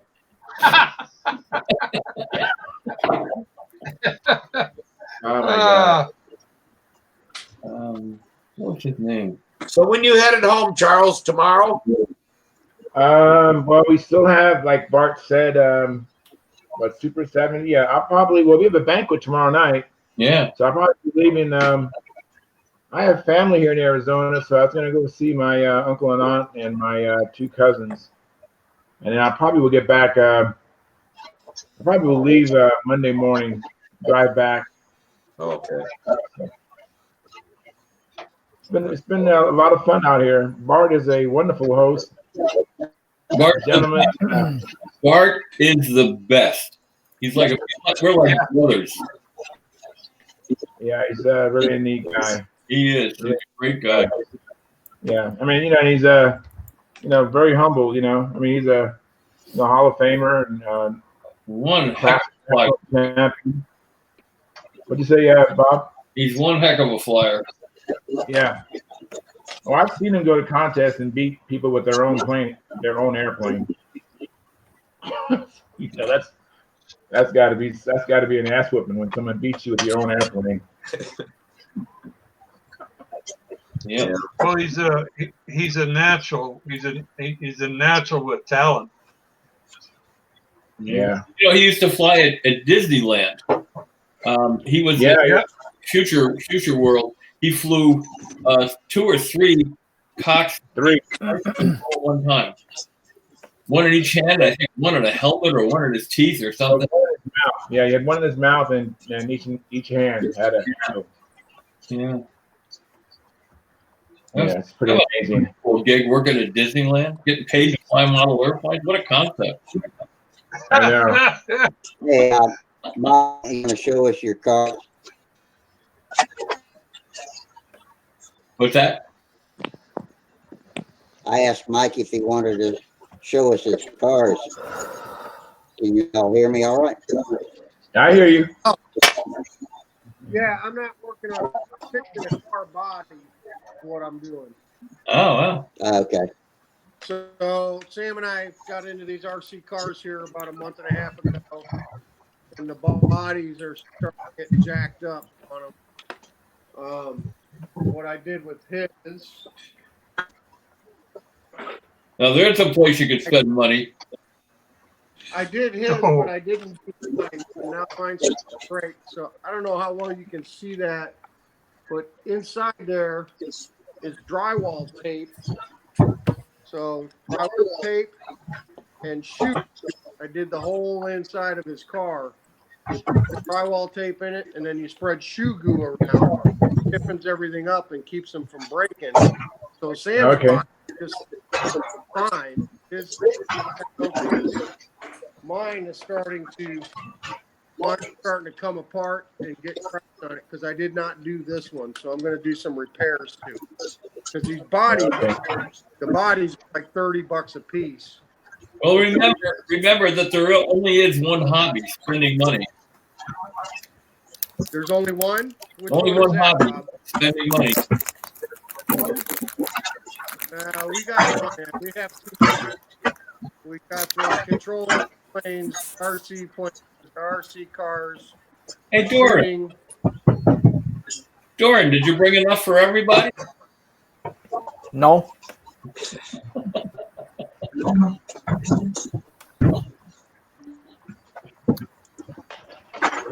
I gotta head to bed, guys. I gotta get up in the morning. I got stuff to make. All right. Watch. All right. Good seeing you, Bob. Drop it in. Huh? You guys too. All right. Good night, sleepyhead. Nice seeing you, Bob. Good seeing you, Bob. Steve, send me those. Yeah, take care. Send me the drawings for those wings. I'll quote. Okay. Thanks, Bob. Good night. Night. Good night. I'm heading out too, guys. Enjoyed it. Good night, Bob. All right, Tom. Good night. See you later, Tom. Lay down. Good night, Tom. Right.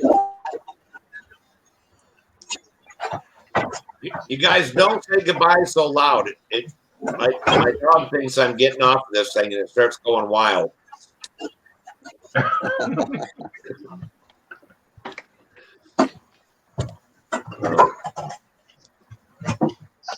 So, Charles, did I miss it? How did your flights go?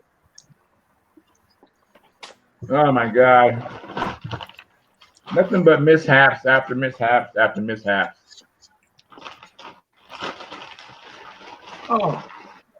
Yeah. Well, you got a learning curve that way. No, it's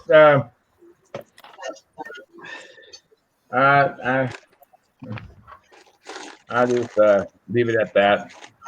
If it weren't for bad luck, I'd have no luck at all.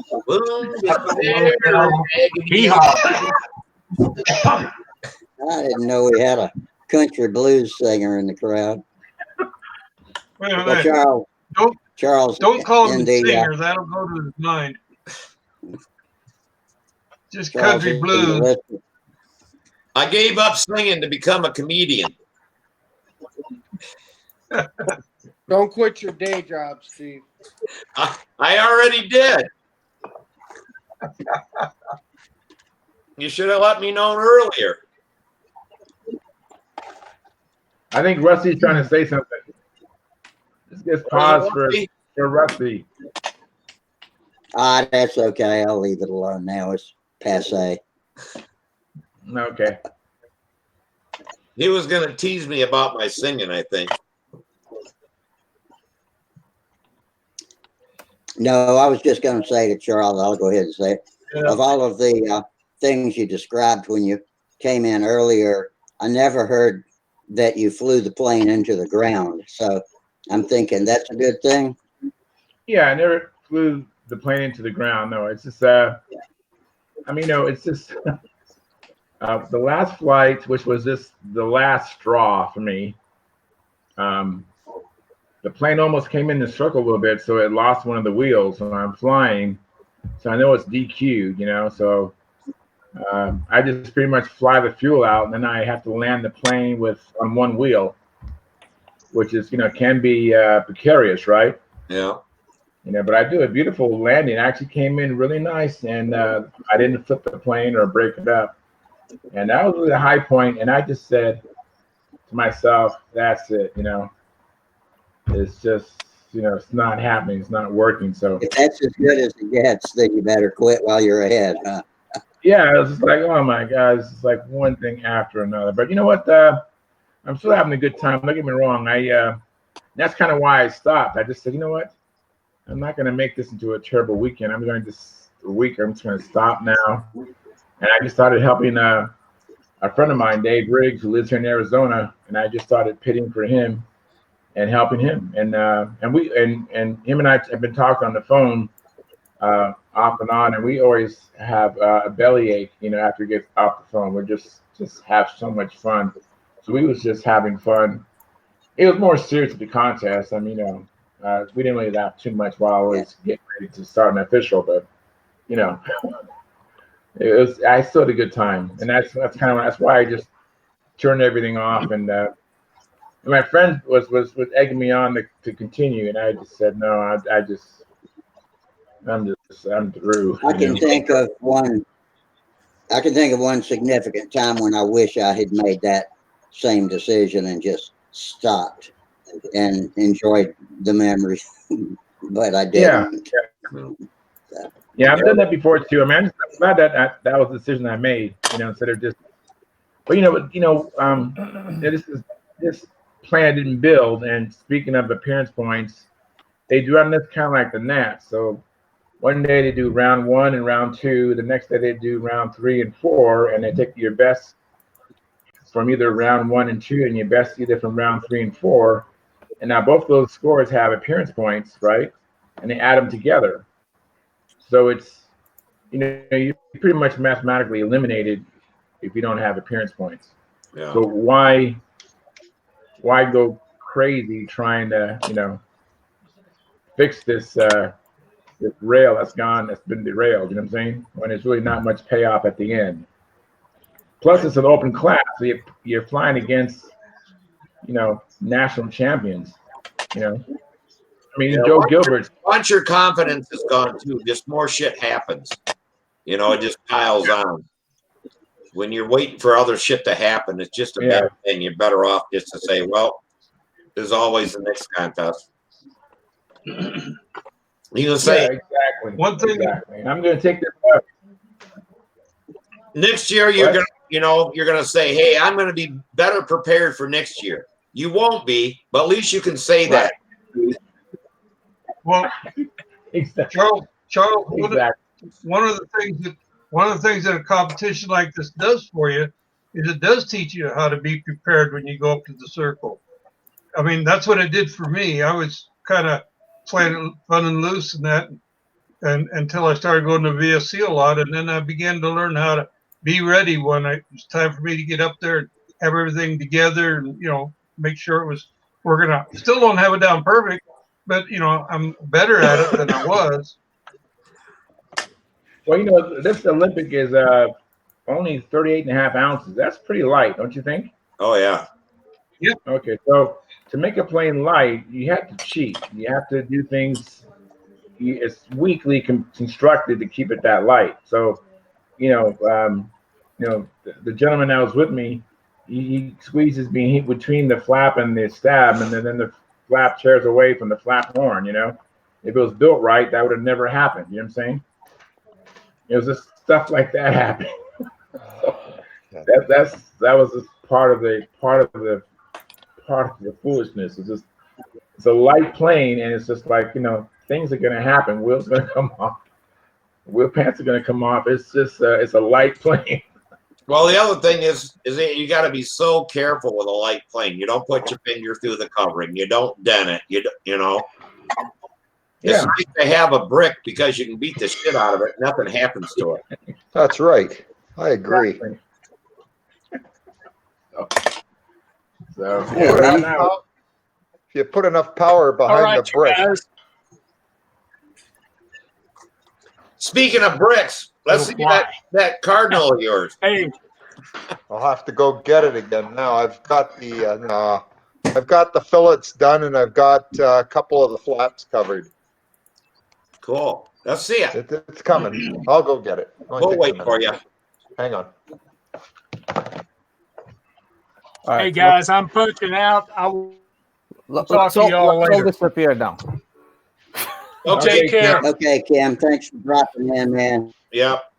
Be All right. good. Take care. All right, good night.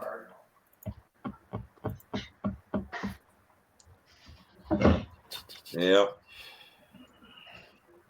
Yeah, I'm gonna get off here in a little bit too, but yeah, so am I. I'm a guest at someone else's house, so yeah. I'm gonna. It's I Friday just wanted night. to. Supposed to stay up till 3:45, Steve. I know. I don't know what you did to me, Mike. You got my sleeping pattern all screwed up now. But you know, one thing that's kind of cool is seeing those old time ignition planes.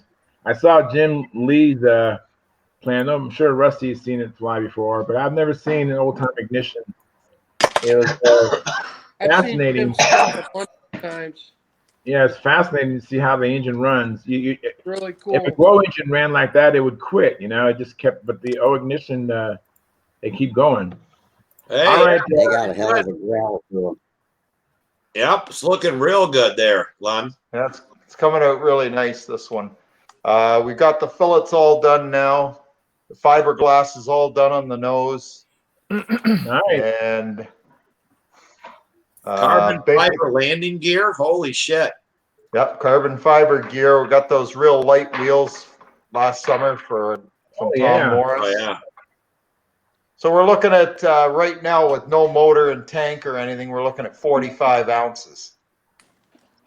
Well, that's not bad. Not bad at all. Whoa. Not bad with a 63-inch span and a 30-inch elevator and stab.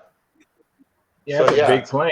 Yeah, it's a big airplane. So, and we'll put a CAS 77 in it. Oh, K-77, that's cool. Nope, he froze.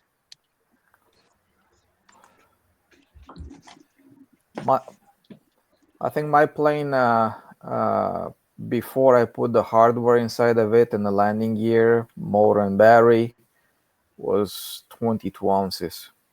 Damn. Wow. It was like that. I know the Olympic is a lot smaller than that plane, but it's a. I really, you know, Sparky is. He definitely has a point about flying light planes. I flew the Junar at the Nats. That was a beautiful flying plane, and flying this light Olympic is just even more ammunition to encourage me to build lighter. You know. No. But not as light as this plane. This plane that I have is maybe a little bit too light. It's fragile, you know. Yeah, it's a bitch when you gotta tie them down so they don't float away and stuff. Yeah. And you know, I love the engine. It has an OS Max S35. I don't have any, and I'm not getting the engine. I'm just getting the plane. And so now I'm hot to trot to try to find a OS Max S35 to just put it back in there. You know, I do have some Brodak 40s at home, and I don't know. I might just, unless someone presents a really awesome deal for me, I might even just go back just to put Brodak 40. Brodak 40 is still a pretty light motor. I don't know which one weighs more. They weigh the same. Okay. It won't run like that 35S does, though. Oh yeah, I don't think I know. I don't have any Brodak 40 that runs like that 35S. The 35S. The first time I flew a 35S was at Brodak's when I flew John Wright's Tudor, the original Tudor, the Tudor 1. Yeah. And that's when I first fell in love, or became enamored, I should say, with the OS Max 35S. But typically I fly big airplanes, so I usually forgot about the OS Max 35S until I came across this Olympic, which has it. Well, they're out there. They show up every once in a while on Stunthangar classifieds. They show up on eBay every now and then. Just make sure you get one, if you can, get one that's already had a new crank rod put in it. Yeah, that's what I was told. That I was talking to a guy named Glenn Dye out here in Arizona. He said the G20, the Super Tiger G21 46, because that's the crank that you put in there. But you have to open up the bottom bushing of the conrod. It's a little bit too tight. But once you do that, you're set. Does it have to be bushed, or you just drill it out? Well, the conrod from the G21 46 already is bushed. It's just a little bit too small of a ID. You got to just ream it a little bit. I'm not sure how many thousands. So you don't go all the way through the bushing. You just take a little bit of it out. Well, I'll tell you what, Charles, if you can't find one, I'll sell you one. I got a brand new one. The only thing is that somebody tried to clean it up, and I forget what they used, but it turned it kind of a dark color. I don't think it's a color? Okay. To it. But yeah, I've done that too. I've discolored a torpedo engine. I cleaned it in crock pot. It's the only time it's ever happened to me, but I discolored one. Yeah, I know exactly what you're talking about. Hey, it doesn't affect the runs. And I just had a feeling it set for a long time, and they crock potted it, it turned it dark, but I haven't, I have done nothing with it. I've had it for, I don't know, 3 or 4 years, and I was going to send it to Randy Smith because he said that he could do his upgrades to any brand new motor.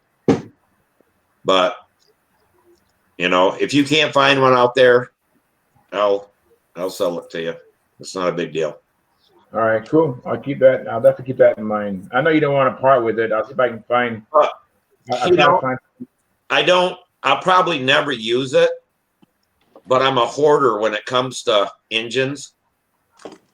I mean, I got stuff that, OPSs and Rossies and all this stuff that I'll never use, but I just don't want to sell them, but for you, that's not that big a deal, because I was going to try a 30.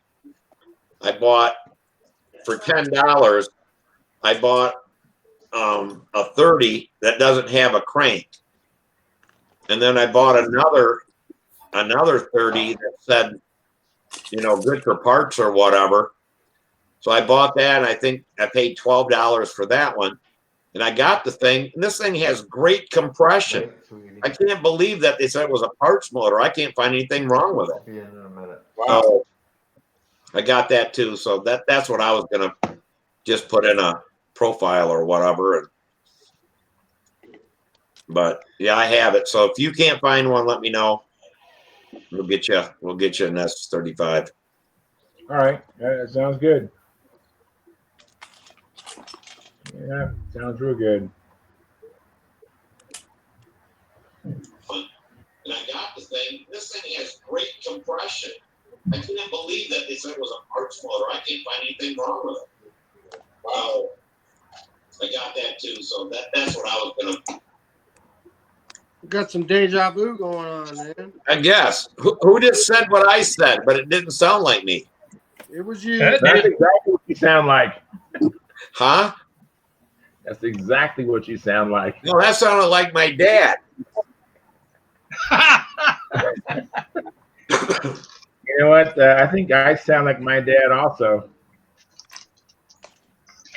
When I was young, girls would call the house, and my dad would pretend to be me. Wow. So I had to tell all my friends and stuff. I said, "Hey, make sure it's me before you say anything, That'll Yeah. get you into trouble. Yeah, exactly. Because everybody said you and your dad sound exactly alike on the phone. I said, yeah, I know it. I don't hear it, but everyone told me that. Yeah, my wife. I got a better story than that.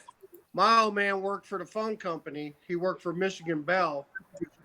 And after he died, when we were cleaning out the basement, we found an earpiece with wires and alligator clips, and up in the rafters of the basement. And I always wondered how my dad knew where my weed was when I was a teenager, because I was on the phone talking to my buddies, and he was down in the basement on airplanes and had that little earpiece. My father used to eavesdrop on our phone conversations, man. If you can believe that shit. Yeah, I can believe that. He did. Well, your dad probably was a hellion himself, and so he knew to watch out for you, Mike. He was a badass, but he was a PBX installer for Michigan Bell. He was a pole climber in Detroit. That's what my dad did. He was a telephone repairman. But when he died and we were cleaning out the basement, you know, he had all kinds of stuff shoved up. You know that the cross bracing of the floor in your basement. So he had, you know, plans and kits. He had stuff tucked, fishing poles and everything. And we were down there cleaning. We pull out this big ball of wire with the little the hearing part of an earpiece with the alligator clips, and it was right next to the terminal where the damn phone lines came in. So that son of a bitch was listening to our conversations, but that's how he always knew where to look, or he knew when I was talking to a buddy about doing something. That's how. So did you find that your stash was missing some, or was gone all completely? No, it was no. I got good question. I'd get caught and then I'd get punished. I'd get caught. Oh, you get caught. Okay, you bought and get caught. Okay. Yeah. So that's when your dad was taking some out and smoking it himself. No, my dad wasn't that cool, man. My dad wasn't that cool. But, Okay. you know, it really made me angry there for a minute. But then after a while, I went, you know, that was just his way of keeping tabs on his kids, I guess, man. I don't know.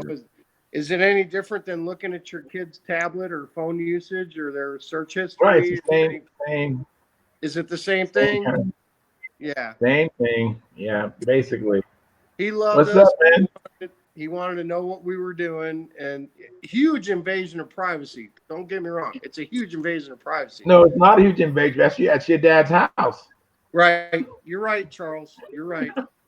Because I'm the same way with my kids. I want to know what they're doing all the time, who they're talking to. And most definitely. What you got there? Is that a Merkel? Does that familiar to you, Carter? I'm the name. Is that a stalker? What stalker is that? 40 side exhaust. Oh, nice. Nice. Who's holding that up? I can't. Y'all have to click on them. I got it now. So is that a replacement for an OS Max S35? You're saying, or what? Yeah. It might be. I have an OS 35S. I know how they run. As soon as I get this mounted and set and flat, I'll know. All but right. I got this from Brent Williams. It's almost new. It's been mounted. It's maybe been broken. That's about it. But I got it. You know, I'm going to build that Spirit of Saginaw 3, and I got it for that. And I wanted a side exhaust. I've got 3 of the rear exhaust, but that's a little hard to make that work in a profile. In a profile. So what was that model? What was that engine that Tom Dixon had? The Stalker. Huh? Double star. Stalker. Double Star 40. I believe the Double Star is a direct drop-in for the Super Tiger. No, it's a direct drop-in for a Fox 35. Yeah. Well, let's let John finish. He was telling us about his Stalker that he's putting in his airplane. Tom Dixon is a dealer for Stalker. He sells them, and He also sells the Double Star. I think they're made by the same company. Anyway, I personally have had great success with the Stalker 40s. They've done very good work for me in planes I've used them for. But like I say, it's difficult to mount a rear exhaust. It's not impossible, but it's just difficult to mount a rear exhaust on a profile. Price was good. wasn't necessarily where I would have liked to have stole it, but it was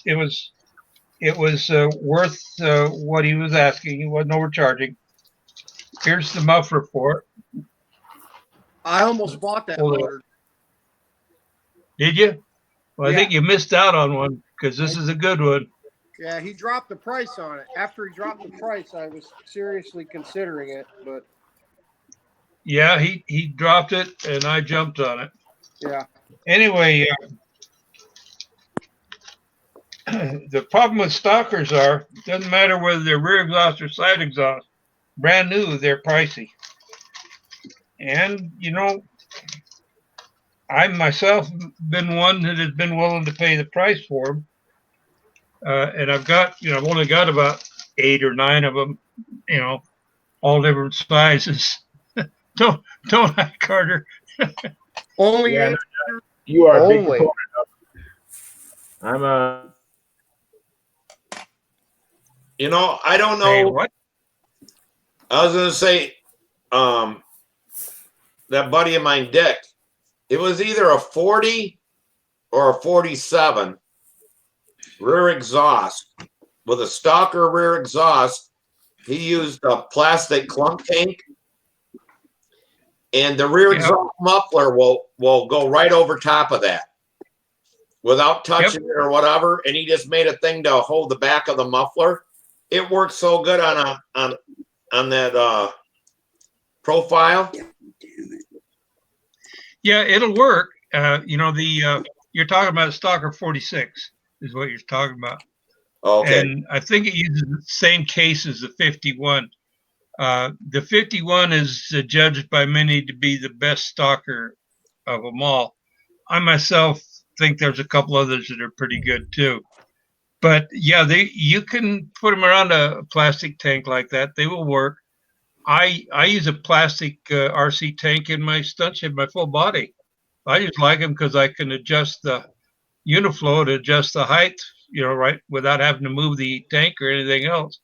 And I've never had a problem with them. So some people just seem to have lots and lots of problems with tanks and with various engines. They seem to try to get out their Dremel tool or whatever and start cutting on the ports and stuff, figuring they're going to make it run better. Yeah, I know, Len. You and I are the same mind. Bad news.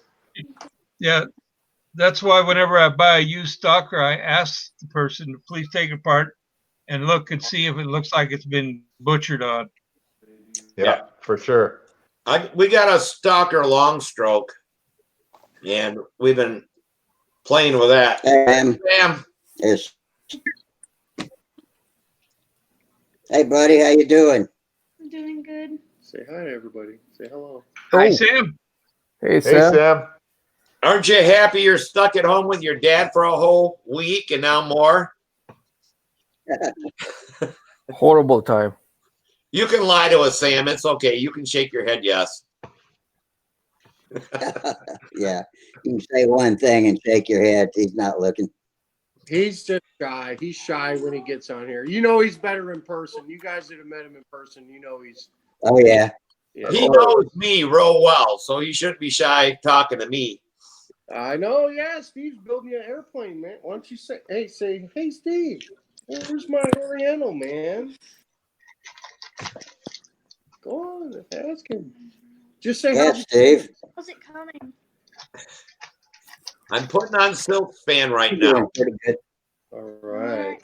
So I'm Silk Fanning it, and then we'll get it ready for paint. I thought you were monocoating that thing. The wings, the fuselage, I'm doing in paint. Okay. All right. Cool. Because I'm not very good at monocoating. So I'm trying to make it as light as possible. And as Okay. durable as possible so it won't oil soak and all that kind of stuff. And I think it's going to be a good airplane.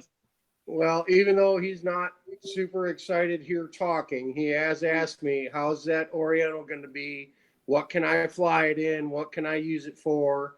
And he's told me he's going to be real careful on his vertical 8s with it. So he's just under the gun here. He's under pressure because he's on camera, but he is very excited Yeah. about the airplane. He'll be fine. I mean, Stage, right?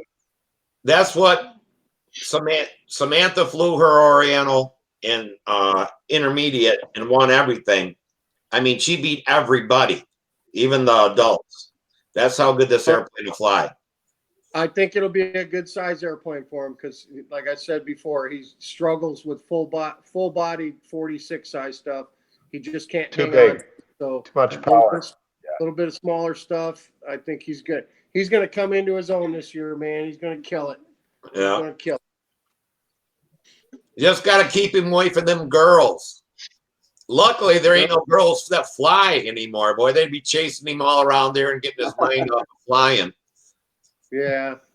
I think he had a little crush on Anna Miner last summer. She's a combat girl. She flies combat. Oh, yeah, yeah. Combat. Sam got one of her airplanes and had it autographed by her and had his picture made. I think he had his first little crush.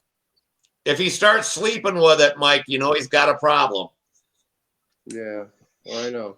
Right. Say good night. Say good night, Good night, everybody. Sam. Good night, Sam. We're Good night, Sam. having fun with you. We're not trying to pick on you. Good night, Sam. I know. He's got a pack for his trip anyway. He was getting embarrassed when you start talking about girls. Yeah, he was. I mean, he's 11. Yeah, don't. So I think he's starting to notice a little bit, but it's still that awkward, you know. He don't want his dad bringing Not it sure up. what. Well, hell no. None of us did. No, but that's my job, man. That's some of the enjoyment I get out of life, right? You get to Being hard on the kids, yeah. You get to mess with your kids just a little bit when it comes to all that. But no, he's been chattering nonstop about flying season. He not to bring up the bullshit coronavirus again, but you know, he watches TV and he sees the internet and he's like, Daddy, are we going to be able to go to any contests this year? You know, is Brodax going to be on? Is the Nats on? Is Joan All on? I'm like, yeah, that stuff will be fine, you know? Well, I think Yeah, we're worried about it. He's not the only one worried about it. I hear you. What? It's right there. The weather is So, not very nice here, and we're excited about contest season. We're definitely going to hit it. Are we going to see Alexander this year, Tryon? well, what I want to say is that we want to make like Wednesday afternoon when I pick him up from school. We're gonna go fly every Wednesday, so to have some like regular occurrence or something like that. The weather is not cooperating 100% with us. I mean, it's like it was a nice day this past Thursday, but it rained so much before that the field is all soggy and muddy and all that good stuff. So. Well, yeah, we got like, when was it? Last Sunday? We got a 60-some degree day. And we're like, yeah, we're going to go flying. Shit and wind was blowing 20 miles an hour. I mean, we get a damn warm flying day, anything. sunshine, and then the wind's blowing, you know? So Tryon, we're going to try to make like every Wednesday a flying day with Alexander so you can get just every week, if the weather cooperates, you're going to go out there and hit it. Yeah. Yeah, that's perfect. That's a great idea. That's a great idea. Yeah. Just have it scheduled and go, you know, if you can. Yeah. Well, he has a plane that's ready to go already, so you know he's got his twister. Yeah, that's a nice airplane. It's a beautiful airplane. Looks good. Yeah. Looks good, and Yeah, it flies good too. Yes. Yeah. I mean, we're just still trimming it out and getting up to par for now, but it's a pretty good plane, I'd say. Yes. Absolutely. So that's that. I think He got. I'm sorry, I didn't hear that. He got some handle time on one of our combats at Donal, didn't he? Yeah, that was his like second flight ever or something like that. Third. Yeah, yeah. We turned him loose on one of the old slow combat planes Uh-huh. at Donal. I thought, yeah, he did very well with it. He did very well. Yeah, yeah. I really appreciate that. What you did for him. And I asked him Oh, anytime, man. I did ask him if he wants to come to Joan all this year and do it again. He said, "Yeah." Cool. She's going like, "Bro." She's going like, "Bro, what? We'll bring Shut some up, more. bro." We'll bring more bashers and let him get some more handle time on combat plane. You know, if you want. Maybe he's gonna fly some combat. Hey, that'd be great, man. That'd be great. It'll be fun to watch them. Never know. Oh, it'll be fun to watch them. Yeah, try and you might not be a stunt flyer for long. You might have to be a combat flyer. If he likes it, he likes it. You know what's even more fun than that? You put the streamers on some ringmasters and just chase each other around, and with no maneuvering, no looping, or no outsides or inverted flight, but even just flying flat and level with some ringmasters and trying to cut another guy's streamer is still a hoot. It doesn't have to be a real combat plane. Hell, me and before I started flying combat, me and my buddy Steve here in Nashville, we both had the Top Flight Tutor 2 ARFs, and we had LA 46s on them. You know, they were stunt planes, and we would put streamers on them and chase each other around and just try to do formation flying and line up and get close. You know, that's a lot of fun. That's a lot of fun. I was flying with a buddy of mine back in Romania back when I first started to fly, and he was a very good pilot. And we would fly together the stunt planes, and we just do a wing over. I would go up, he would follow me. I would pull up in normal flight, he would pull up inverted, and then he would tell me like, hey, where are you? He goes like, I'm at 2 meters, I'm at 4 meters, whatever, you know. So we made sure that we have enough altitude so we don't intersect each other in midair.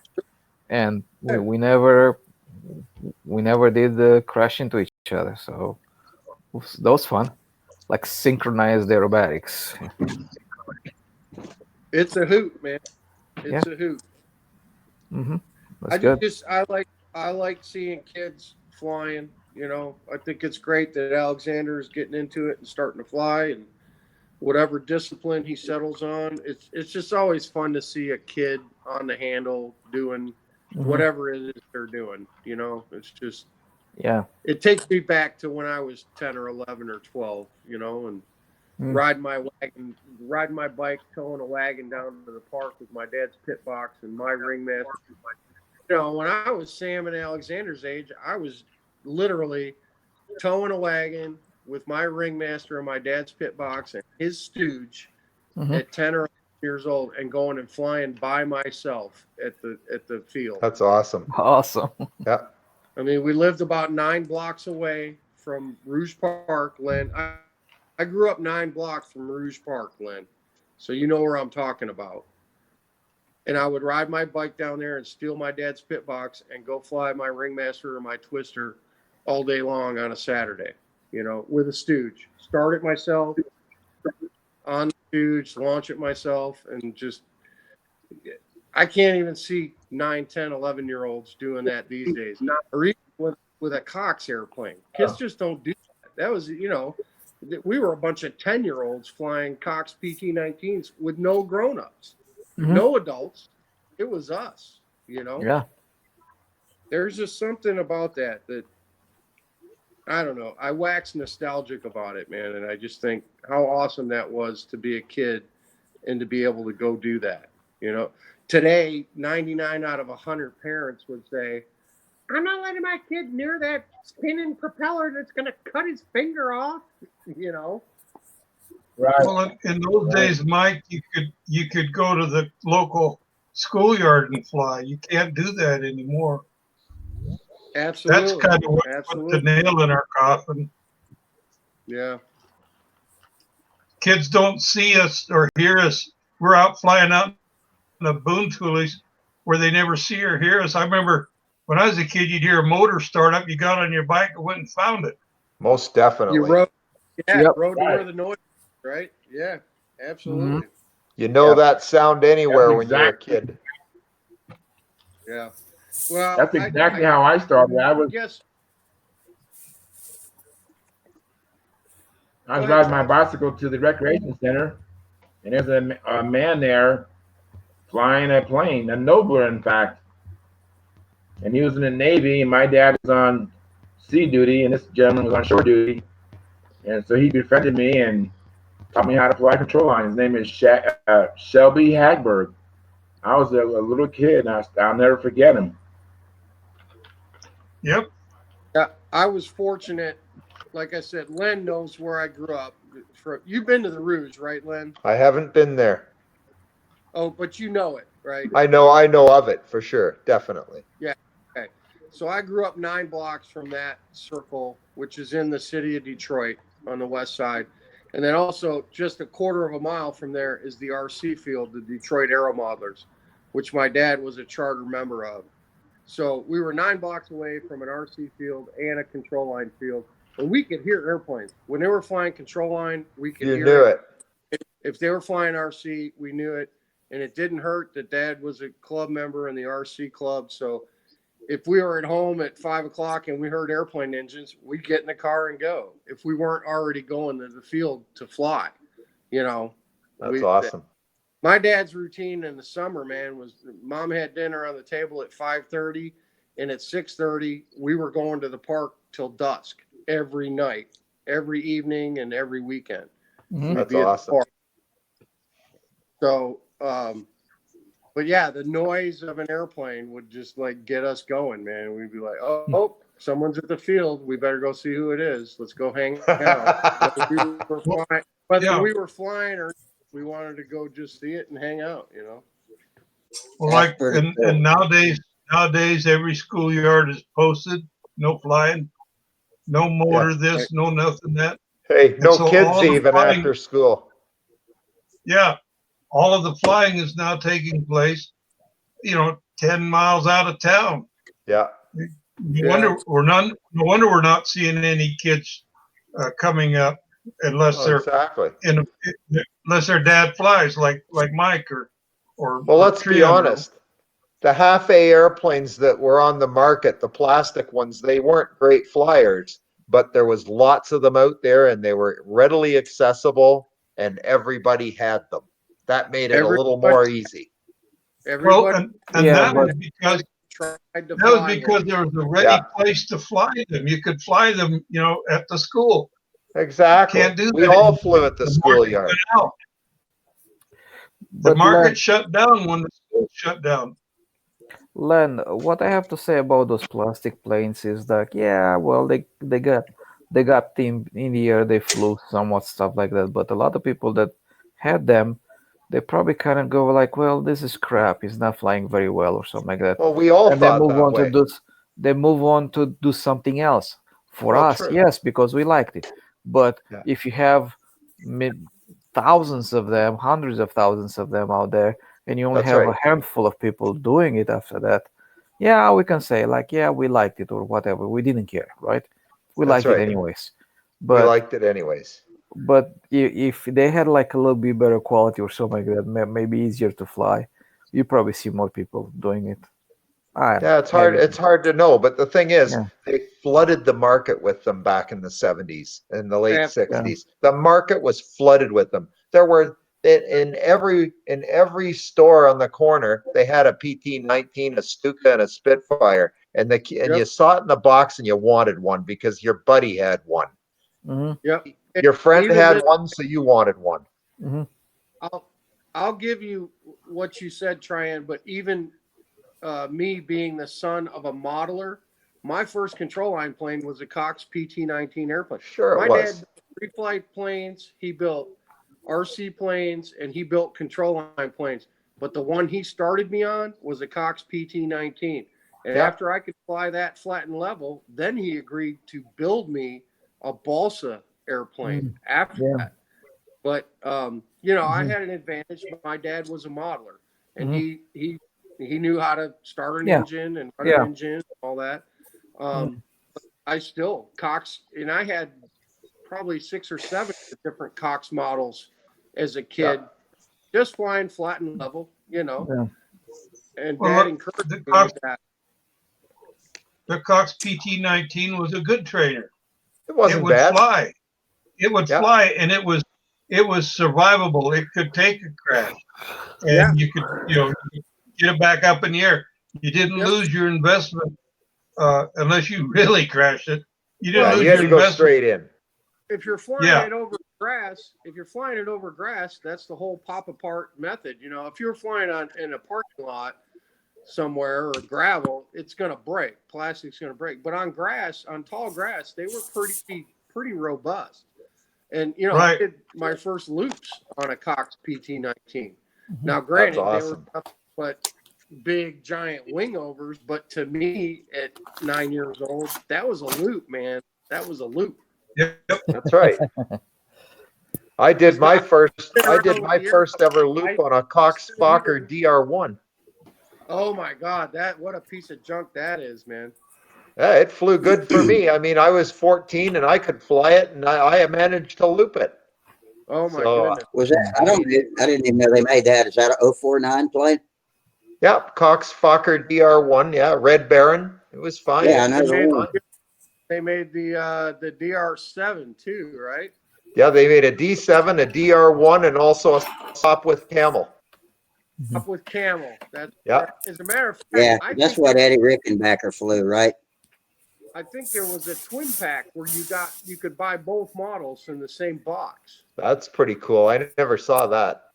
For dogfighting. Yeah. Is the Sop with Camel the plane that Eddie Rickenbacker flew? I think you're right. Yes. Yeah. Hey guys, it's 12:30 here, so I'm gonna go to bed. Good night. All right, Tryon. Good night. Good night, Trey. Good night. Have a good one. Have a good one. Yeah. Yeah, Yeah. the Cox days when we were kids were great times, if nothing else. Even though we crashed a lot of them, busted a lot of them. You know, for me, I broke a lot of them, but the thing is, my dad finally said, well, you're not getting any more of them. Well, that was fine. Then I just listened in the schoolyard. Every time I heard somebody else run one, I went running out there and showed them how to do it. Got to fly for free. That's right. Most of the people out there didn't know how to make them work. They'd get out there and they couldn't get it started. So I'd go out there as a kid and I'd say, look, I can get that started for you. I know how they run. And they'd say, here, finally, they'd fiddle with it for a while and they'd get frustrated. And they'd say, well, okay, kid, you make it start. Well, I'd start it up. I didn't have any trouble at all starting it. So I got to fly. So I ended up becoming a better flyer by flying other people's Cox airplanes. I have a similar story, Lynn. I had a neighbor who had the Buck Rogers, the Testers Buck Rogers Starship or Galaxy. I don't even remember the name of it. Pusher. It was a Pusher too. A Pusher. Oh wow. Yeah. And he knew that me and my dad flew control line, and he wanted to fly this plane so bad. And we went to the schoolyard. I took Dad's pit box, his can of Cox fuel. Yeah. And this kid tried like 10 times to fly this plane, kept crashing, or just couldn't get it off the ground, nosing it in, killing him. And I'm like, for the love of God, man, will you just launch for me and let me fly the plane? He's like, I don't want you to break my airplane. And I'm like, I'm not going to break it. I know how to do this. I know how to fly this plane. I can fly this plane. Yeah. And finally, after 10 times of him nosing it in and killing Donking it in, yeah. He let me take it off and fly it. And I flew the whole tank out, and he was just amazed. He was amazed that I was able to do it. Yeah, exactly. And no matter what I told him about the handle and what to do and how to fly it, he'd get off the ground, he'd go full down, and bang. Kill me in every time, over and over and over. And he's like, oh, this thing doesn't fly. It's junk. It won't get in the air. And I'm like, please let me try it. Please, please. I had to beg him to let me fly this thing, and I got it off the ground, and it's like swinging a rock on a string, you know. It's Exactly. really, But once you know how to fly it, you can fly it. That's exactly it. yeah. Yeah, you Those talk are the about days, man. that video that's on Stunthangar right now with the 78 Nats. One Yeah. of the pilots here, and I recognize his name. Moment I can't think of it was. He flew with his hand like this. I was taken aback seeing him. He was flying open class at the Nats with it, and a well-known flyer. Rusty. That's Rusty, John. That's Rusty my grip. That's it. You fly That's like my that, grip. Rusty? Yeah. Really? And I've got the Well, up those line guys next look- to my pinky and the down line next to my thumb. Well, good on you, boy. I've seen a I don't picture know. of Igor flying straight out, open fisted like that. But I don't know You if it know- was just a snapshot. I didn't watch the whole flight.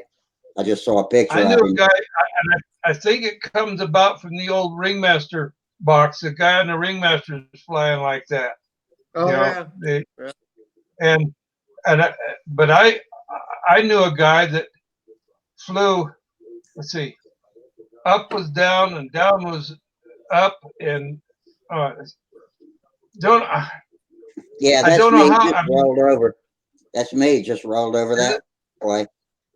So oh this boy, is up John, and down wow. is like this. And so, yeah, down, up. do any of you guys know Steve Stewart, combat pilot? Anybody ever heard of No. him? I haven't. Him and his brother, they fly this is crazy. This is going to sound insane to you, but just follow me here. He flies a handle that's in a 6-inch piece of PVC pipe. Okay. So this is your up line. This is your down line. And his hand goes in the handle this way. And this is Oh, really? So they fly with their wrists like this. And then that's up and that's down. Wow. And that's down. And that's how they fly combat, by moving their wrist. They never have it this way or this way. It's always Sideways. And it's this way. Oh my Lord. Yeah, but you know what? You have a lot more movement in your wrist that way than you do this You way. sure do. These I never cats- checked, but you do. That's how they fly combat, man. With this crazy handle with a 6-inch PVC pipe, and they do this. That's wild, eh? So, Cool. Who all we got left here? Well, we got Lynn and Charles. Charles is still here. Yeah, we're still here. I just haven't got any camera because every time I turn the camera on, it kicks me out. Hey guys, my computer is failing. It's shut off 3 times with no warning. Oh, mine did that when I had the Cardinal here.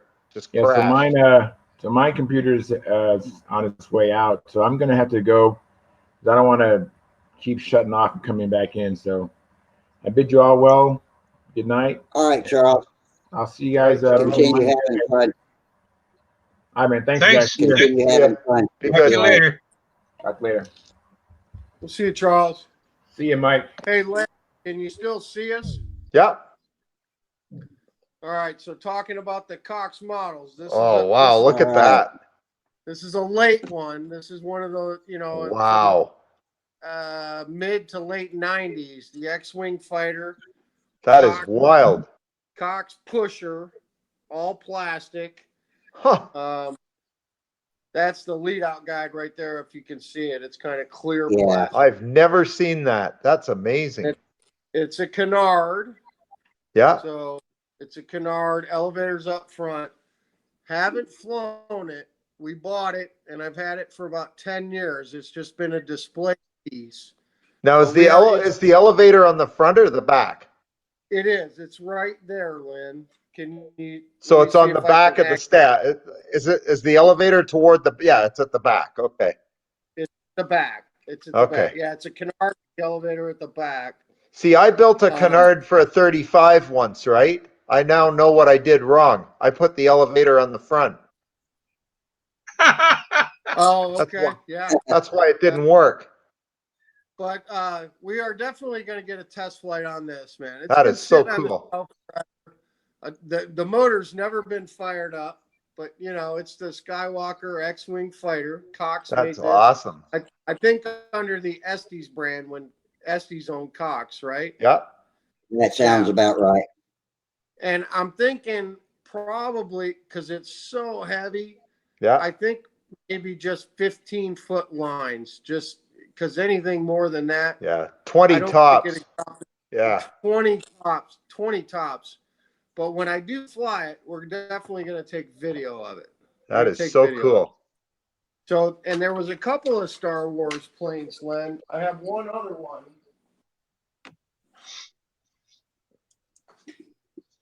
And this is the Rebel. Oh, wow. The Rebel Snow Speeder. That's amazing. I've never seen any of these. They're neat. So this is from Empire Strikes Back. This is the Okay. Rebel Snow Speeder model. Wow. So it's got gear, and it actually, look at that anhedral in the back.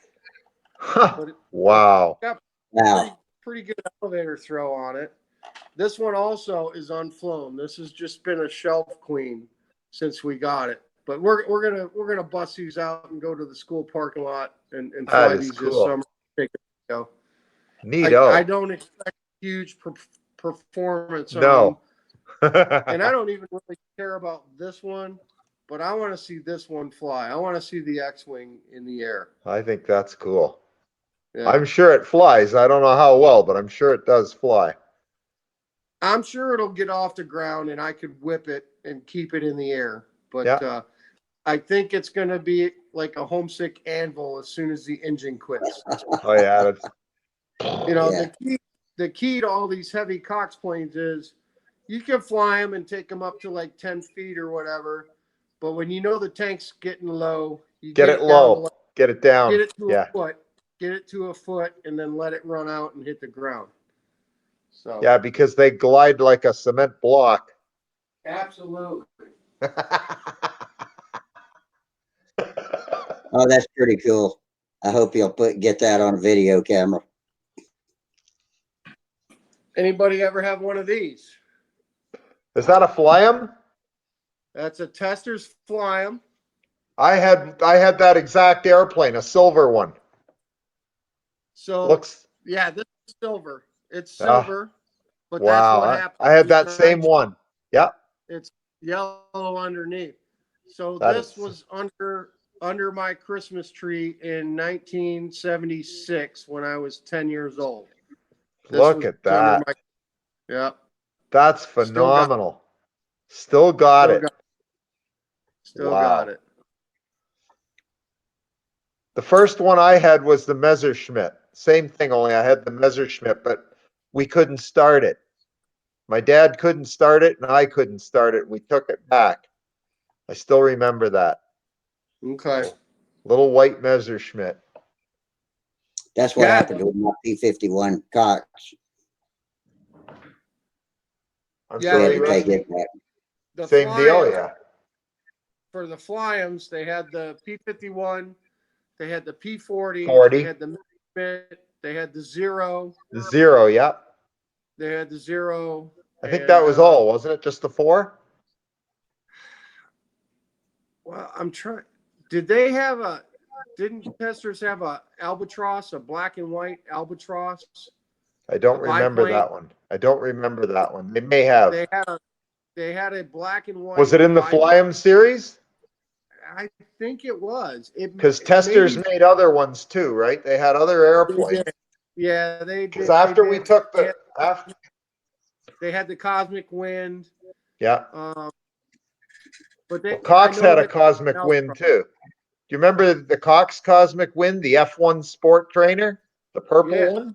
Yeah, that was a Cox, that one. Well, that was the Super Sport trainer is what it was. Yeah, that one. Yeah. Super Sport. I had one of those, and the first So time did I.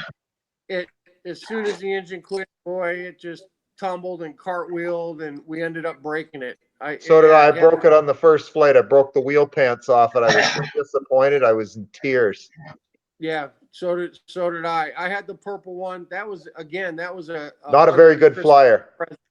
Around 77 or 78. Did you know that they made that plane in yellow as well, Len?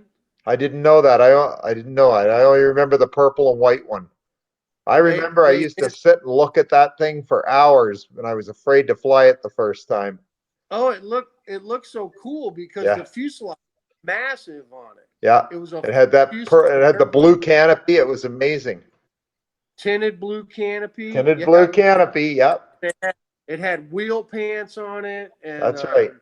Yeah, full on. And I remember on my first flight, I crashed it. I didn't crash it. I did like a real heavy touch and go, and it broke the wheel pants and broke the spinner off it. I was so disappointed. Yeah. But if you look on eBay for Super Sport Trainer, because that's what they call it, there is a yellow version of it as well. Cool. Which after the purple version. Okay. Cool. You don't see many yellow ones. You don't see many yellow. Yeah, I never saw that one. But again, they flew like crap, and they were heavy. Horrible.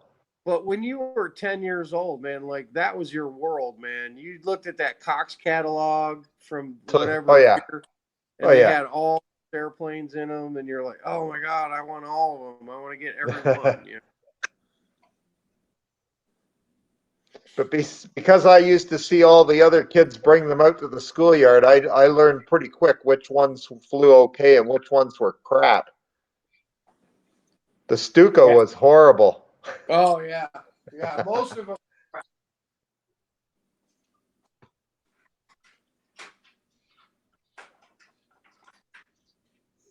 Did you guys ever try flying one of those Cox Stukas?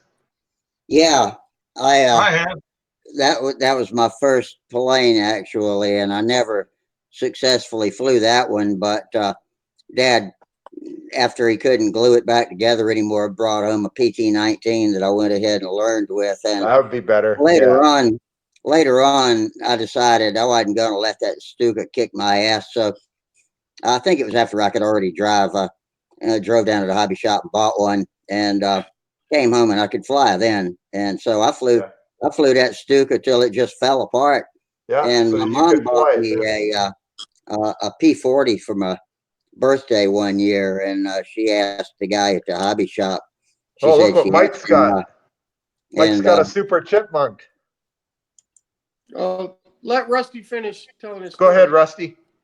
Yeah. Anyway, and the guy at the hobby shop told my mom if he can fly a Stuka, he can fly anything. And I believe what I know today, that was probably true. And so after that, I had engines and bought wood, and that was about the end of my plastic modeling career. But I enjoyed flying the Stuka the second time around, and I enjoyed flying my P40 Warhawk and PT-19s. What was the P40 like? Was it an okay flyer? I thought so, but I couldn't do a loop or anything like that. No. I may if I flew it today, but I didn't then. But it had some inherent weaknesses like the Stuka, but not so bad with the landing gear. That was the Stuka's worst thing, is breaking the damn landing gear off, the wing mounted gear. But I had fun with them. But after I had those few engines, I moved on to wood, and moved then on to better things. Yeah. Okay, Mike, it's yours. Oh, just a Chipmunk that I cobbled together from eBay pieces. This is not something I had as a kid, but just something I always wanted. And then somewhere around 2003, 2004, I cobbled together pieces off of eBay to put one together. It actually has the ME-109 centerpiece in it for the BF-109. Yeah. It's the old school chip. It's a good flyer, man. It flies good. I never had one when I was a kid, so I wanted one as an adult. Yeah, TD Bandit from Cox Forums brought one of those out to Huntersville on half a day and flew it, and it's gotten a lot of hits on my YouTube channel. So yeah, people are interested in those. And his flew pretty good. It was anemic, like they all were, but he hadn't modified anything on it. Flies pretty good. And the other best, the ME-109, the Chipmunk, and the Hyper Viper are the best flying Cox planes ever built. Okay. Yeah, I've never tried flying that. I sure wish they'd put a better engine in it. That's You the can only. fly with this. You can fly a full pattern with this. No I've never problem. seen a Hyper Viper. That's pretty cool. I like the look of that. Yeah, it's got a great look. It's got a thoroughbred stunner look to it. That is awesome. That Really was the neat. design man's Larry Ringer's baby, I believe. Oh, really? Yeah, Well, that's the best looking like plane Cox ever made. No it looks doubt. like a full-on PA stunt ship if you look at the Yeah. profile of That it. is so cool. Sure is. It looks like a thoroughbred. Yeah. I wish I knew where I could get a new one of those. A lot of I people got would. I got this in Nashville right when I moved here in 2003. A hobby Yeah. shop was going out of business, and I walked out of the hobby shop with this for $19. You stole it. Oh, Yeah, well, Wow. I've flown the piss out of it, and it's I been can see crashed, that. so it's not pristine anymore. But I paid $19 for this on clearance in 2003. Is when I bought think that. that would be cool to build something like that with that outline out of wood. Be gorgeous. Well, I got one on the table. Len, there's a CNC machine fuselage version of it, all balsa that Rusty has right now. I had no idea. Where'd you get that, Rusty? I bought it from a CNC guy. It's his name's Greg Rodney, and he comes in the YouTube chat here sometimes, and he CNCs those, and his company's name is guy something CNC, of course. When I remember it, I'll tell you. I've got it written Okay. down Yeah, that's somewhere awesome. That's cool. That's a very Yeah. cool looking airplane. bring it Monday, Rusty. Bring it Monday. Yeah. Okay. Yeah, bring it Monday. I'd love to see it. That's really sharp. I really Okay. like the sleek look of that airplane. It's really sharp. Yeah, I'll bring it in the house. I just hadn't painted it yet. Zambelli's Awesome. picking up my paints right now as we speak. He texted me and said he had everything I ordered. He went to Pennsylvania and went to Brodak, a hobby shop, and I got all the stuff on my list. Cool. All right, I got one more for you. Don't make fun of it, because Sam got a hold of this when he was like 5 years old and tore it up. But Oh, Spitfire. This was Dad, and he bought this like in 1966. Wow. And crashed it right off the bat. He crashed it right off the bat because as soon as the engine quit, it just don't. Because this had a medallion in it with a metal tank, and it was so nose heavy. Dad broke it the first time he flew it, and then he kind of glued it back together, and it was hanging up in the basement the whole time I was a child. I never saw this airplane fly. Dad broke this before I was born. And wow. After he died, I had to try to fly it, and I broke it even more. And I've just kept it, and I let Sam bash it around. He's the one that put all the tape on it and stuff. It's pretty much just been a toy for Samuel. But, Isn't that something? You saying it came with a medallion in it? Well, your dad put medallion, but it had a metal tank. It was a full-on Cox 049 with a metal tank. Yeah, like a baby bee type of thing. Yeah, right. Yeah, baby, super bee or something like that. Not At like that age, it plastic. might have been a thimble drone. Thimble drum. There you go. You're right. Thimble drum. Not the plastic. No, I get it with the tank. Yeah, that's the ones with the tank. Yeah, that's awesome. Yeah, it's terrible. I still keep it because it was Dad's. For sure. Keep it forever. But it's just nostalgia more than anything. It's an awesome memory. That Yeah. is so cool. This hung on the ceiling of our basement from the time I can remember starting to walk and talk. It just hung on the ceiling of the basement. And like I said, I never saw my dad fly it.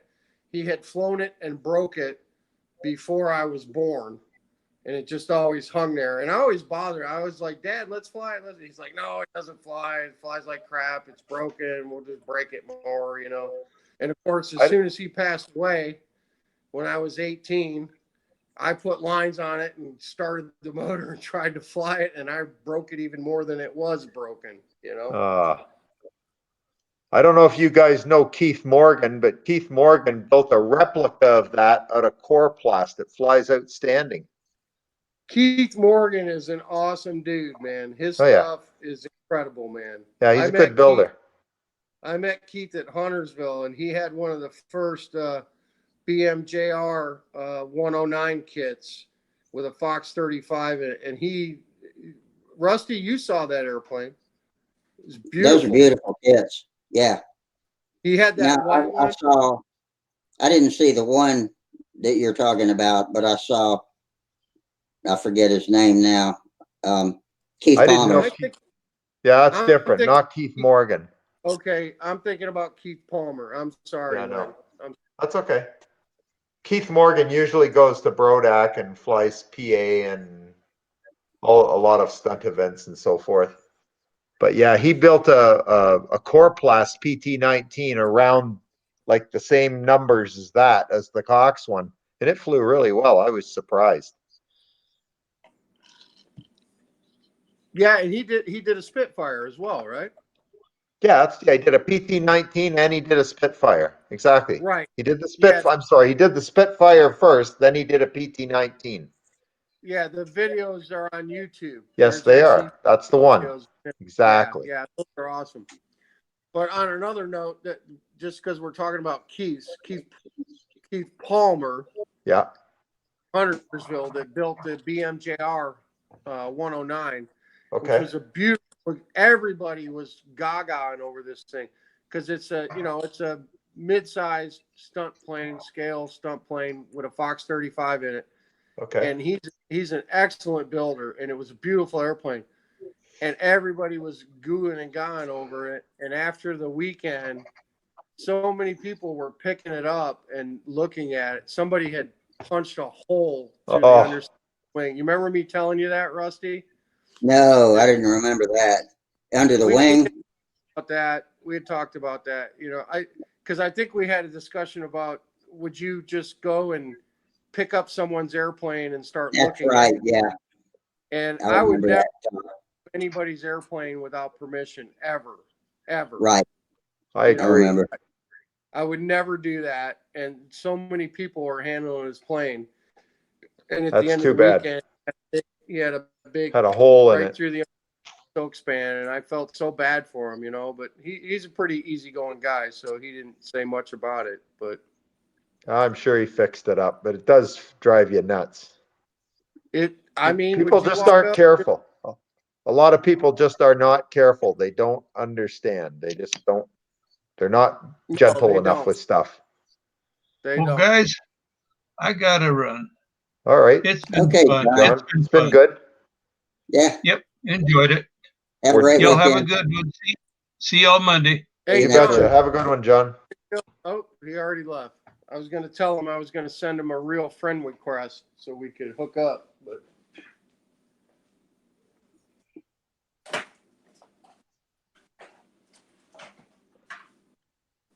Well, I'm just hoping this virus thing doesn't kill our contest season down there. I think it'll be okay. I don't think should be at this point. They're outside. Yeah, I don't see what the problem is, so hopefully it'll be fine. I think the weather is going to be in our favor too, because winter's behind us pretty much, and we're going to see a lot more people out in the sunshine, which is a hell of a lot healthier. Oh, most definitely. Other than the allergic people, but that's gonna cause it to mutate maybe and not become so prevalent. That's all we can hope, and that's hope for that sure. the supply chain the trucking and trains and supply chain don't get broken. That's a worst case scenario for the whole That's country. for sure. Not like a hurricane or a bad storm hit one section of the country. You know, this is a potentially devastating type of thing that could, if you've read The Stand, Stephen King's book, makes you think. But yeah, I don't think the walking dude is coming around though, Rusty. no, I don't think so. Well, hopefully it won't cripple anything too badly. Gary Sinclair's checking out. Good night, Gary. Thanks for watching us all this time. And Ronnie Layden, yeah, hey, Ronnie, dropped in to see us. Everybody else is coming. We had, let's see, I looked at one time, we had about 24 people. And on YouTube? Yeah, it looks like we got 8 right now. So yeah, it's getting late. Yeah, that's true. Well, I'm really working at covering my new PA ship with iron on. I'm going to go for it. I've already started, as you can see on the flaps. Oh, you are? Yeah, I'm doing the whole airplane with iron on except for the fuse. I'll paint the fuse. You wanted to make sure it was done for this year, right? Yeah, well, I want to go against the grain a little too. I mean, I look at it and go, yeah, I understand. I've done the big dope finish. I know it's a lot of work. I know what's involved in it. And I want to see just how far I can push the iron-on thing. How far can I go with this? Like how good can I do it, and how many points can I score with an iron-on airplane? Yeah. Let's find out. All I've ever done is wings. I've never done a fuselage or anything. Well, I don't want to do the fuse because my feeling on the fuselage is that they just it's not durable enough to use on a fuselage. I agree. Yeah. You know, I'm not going to use it on the fuse. Yeah. But on the wings, I have a Cardinal. It's in the garage. It's 11 years old and it's done in ultra coat. And I'll tell you, it's held up beautifully. There's nothing wrong with that airplane. I mean, and I looked at it. Pretty good. I can do a pretty good finish on a wing. And I've been happy with mine. But I'm ready to try dope and tissue now because I've never done it. So that's what I'm gearing up to do. Well, as long as you have the patience and you don't mind spending lots of time with the sandpaper, it's doable and it turns out really nicely. Yeah. But you got to I'm have not going to get all that meticulous with it either. I'm just going to do a pretty good job. And then if it turns out pretty good, next time I might do a really good job of it. So we'll see how it goes. So Lynn, what about the rudder and stabilizer and elevator? Is that built up or sheeted? It's built up and sheeted. So you'll dope that as well. Yeah, no. I'll do the iron-on the elevator, the stab, and the wings, and then I'm going to do the fuse, the rudder, and the vertical tail in dope and tissue. Gotcha.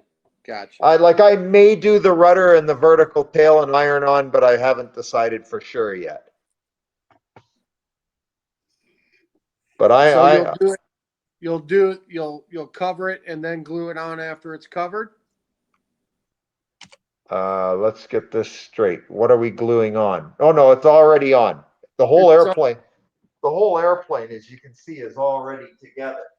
Oh, okay. Well, I didn't see that because I know some guys you'll monocoat the rudder and then glue it on after. Here, I'll put my camera back on here. Hopefully it won't boot me out. Just give me a sec here. Southridge CNC. That's where you get the Hyper Viper. Yeah. Okay, Lynn, I got you. So everything's already all glued together. Everything's in one piece. But you see the flaps still come off. They're not glued on yet. The hinges aren't glued. So what I'm doing is I'm going to take the flaps off, and I've already covered them, and then just slip them back on. They're just slid in right now. They come off. Same with the elevators. Tomorrow I'll cover the elevators and then take them off. Then what I'm going to do is I'm going to do all my dope work on the fuse and my silk span and everything and get the finish and everything done on the fuse, right down to the filler coats with the DC 540, all the sanding, everything, and then paint it. Then when it's all painted, then I'll come back and iron on the wings and the stab. And you can wrap around the trailing edge before you put the flaps on. That's right, exactly. Yeah, okay. And then what I'll do is then I'll glue my hinges in with the 30-minute epoxy, and I can be very careful to slip them all in perfectly and glue it all up. You can hide the seam and the wing.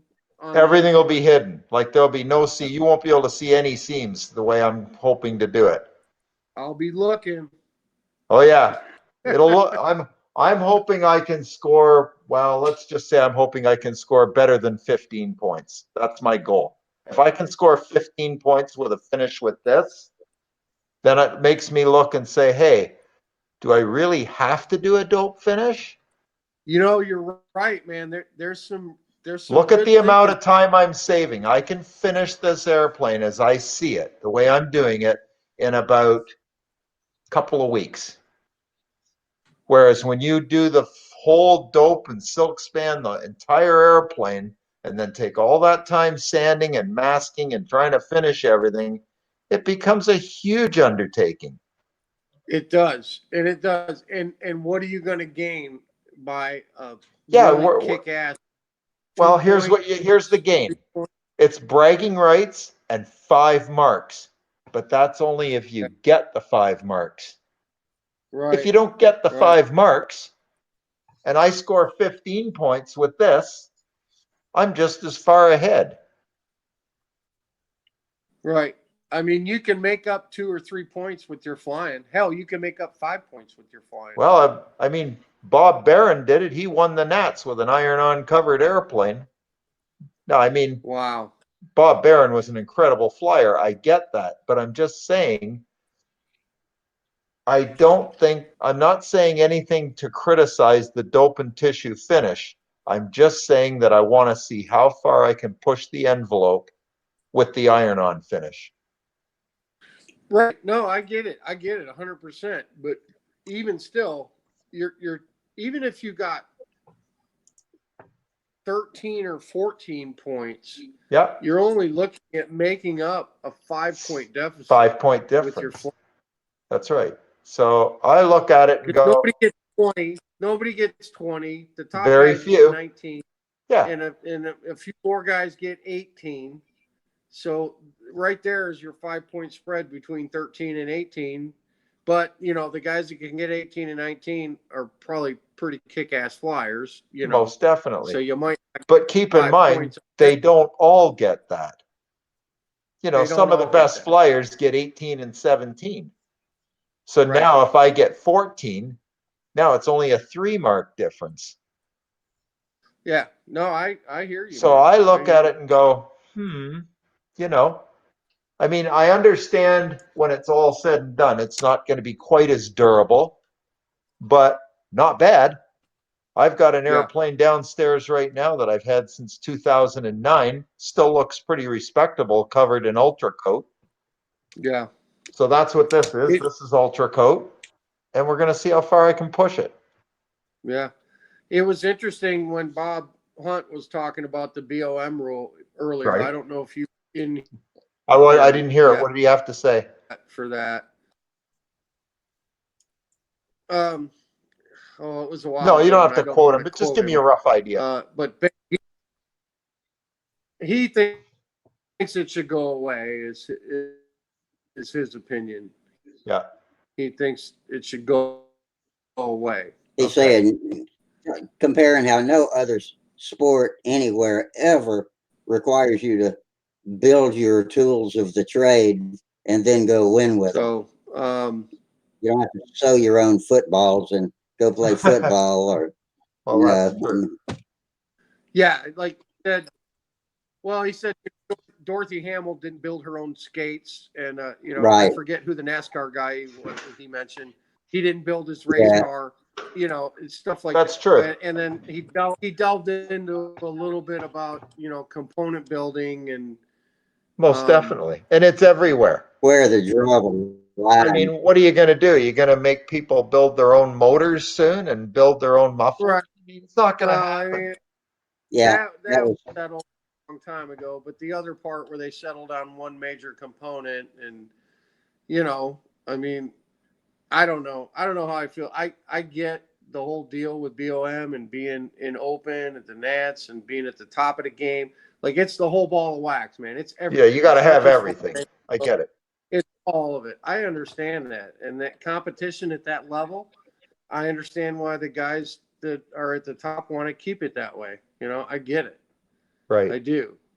It's a master craftsman event, man. It's everything, all of it.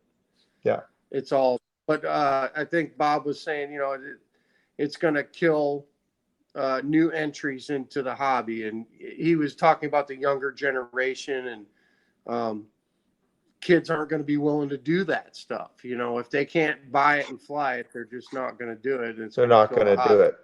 That's right. Yeah, and it's getting to the point where there's fewer and fewer of the master craftsmen out there. Yeah. I mean, well, they are learning. Our kids are learning to be masters at other things, and Bob did acknowledge that. Yeah, most definitely. Yeah, they're better at other stuff that they're interested in. But you know what? So if fewer and fewer master craftsmen at the top of the stunt game, it makes it easier for a slob like me 10 years from you know, in 10 years, we could be some of the best builders out there, man. Well, most definitely, because the guys who are the best builders now, some of them won't be there, obviously, you know. I mean, I don't consider myself to be too bad a builder and not too bad a finisher either, but I wouldn't say by any stretch am I near being one of the best. I'm not. No, that's the reality of it. I can build, I can't finish, and I've never seriously like pulled my bootstraps up and tried to do a really kick-ass finish on any airplane I've ever built, ever. I can honestly say I try to make them look cool or pretty, but that's about as far as I go. No, building is not my forte. I can build a model. I don't have the patience to finish. You guys want to see the best finish I've come up with? I'll bring I'll bring the plane up. Hang on one second. All right. That'll be our closing show and tell.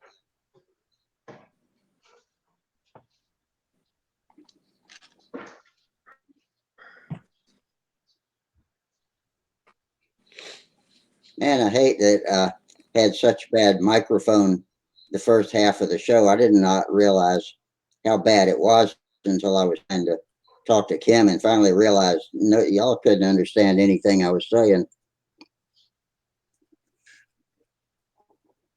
I rebooted the browser and it came like that. It's been happening in the past couple of shows. So like we're talking and we finish and there's a pause and then somebody starts to talk and then you start to talk. Yeah. But you're behind the other person because there's a pause and like you're going to say something. Yeah, it's just weird, man. There's like a delay. Like I'm sure not doing it on. I'm sure not doing it on purpose, but I don't know what it is. I've got enough computing power. It shouldn't be a problem. I got way more than some of these guys.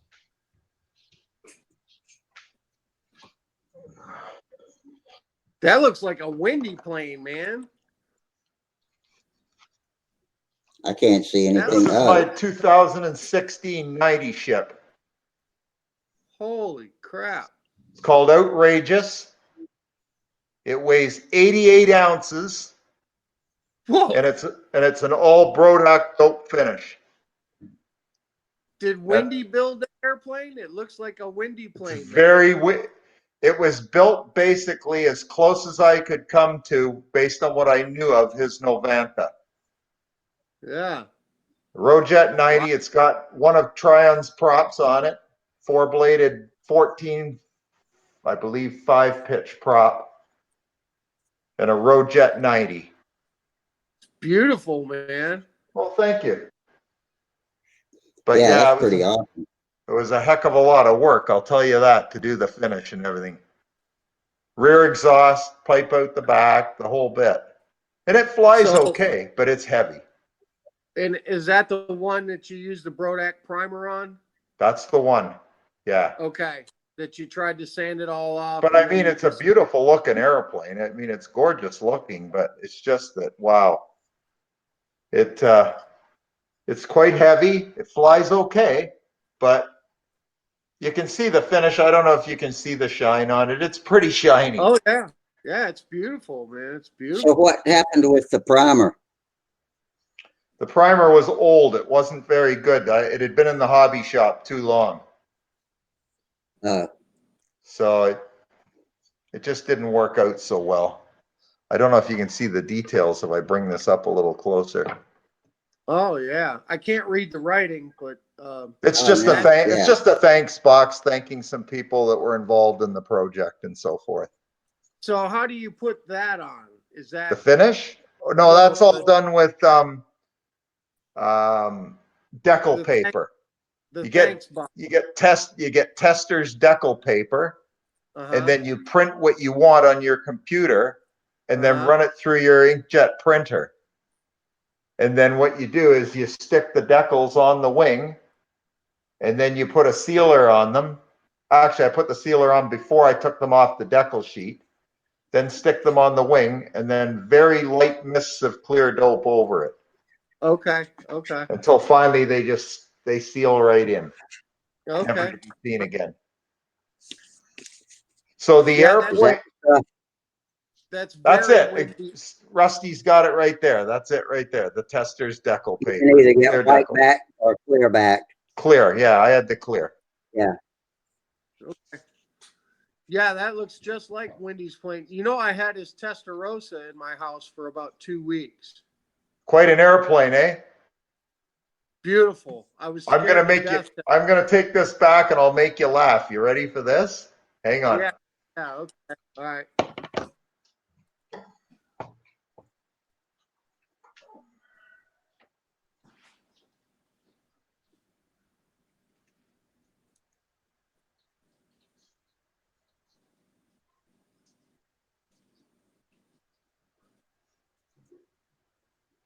I remember when I moved from little teeny half-A planes to those big old planes, learning to walk around with them without banging them into everything was a trick.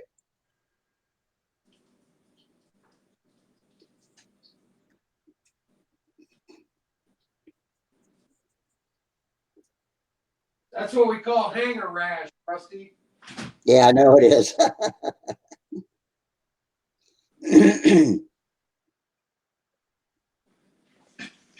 Yeah, that's hanger rash. Just moving them from the garage to the truck to go to a contest, boy, you can break all kinds of stuff, can't you? No kidding, boinking them and doinking them. I feel bad for. There's a thread, or there's a forum subsection on Stunthangar where people tell funny stories about their modeling career, and one guy had built him a brand new ringmaster and was riding to the field to fly its maiden flight and got the lead outs tangled in the spokes on his bicycle, and it jerked it out of his hands and tore up and just ate the whole plane. That's hanger rash.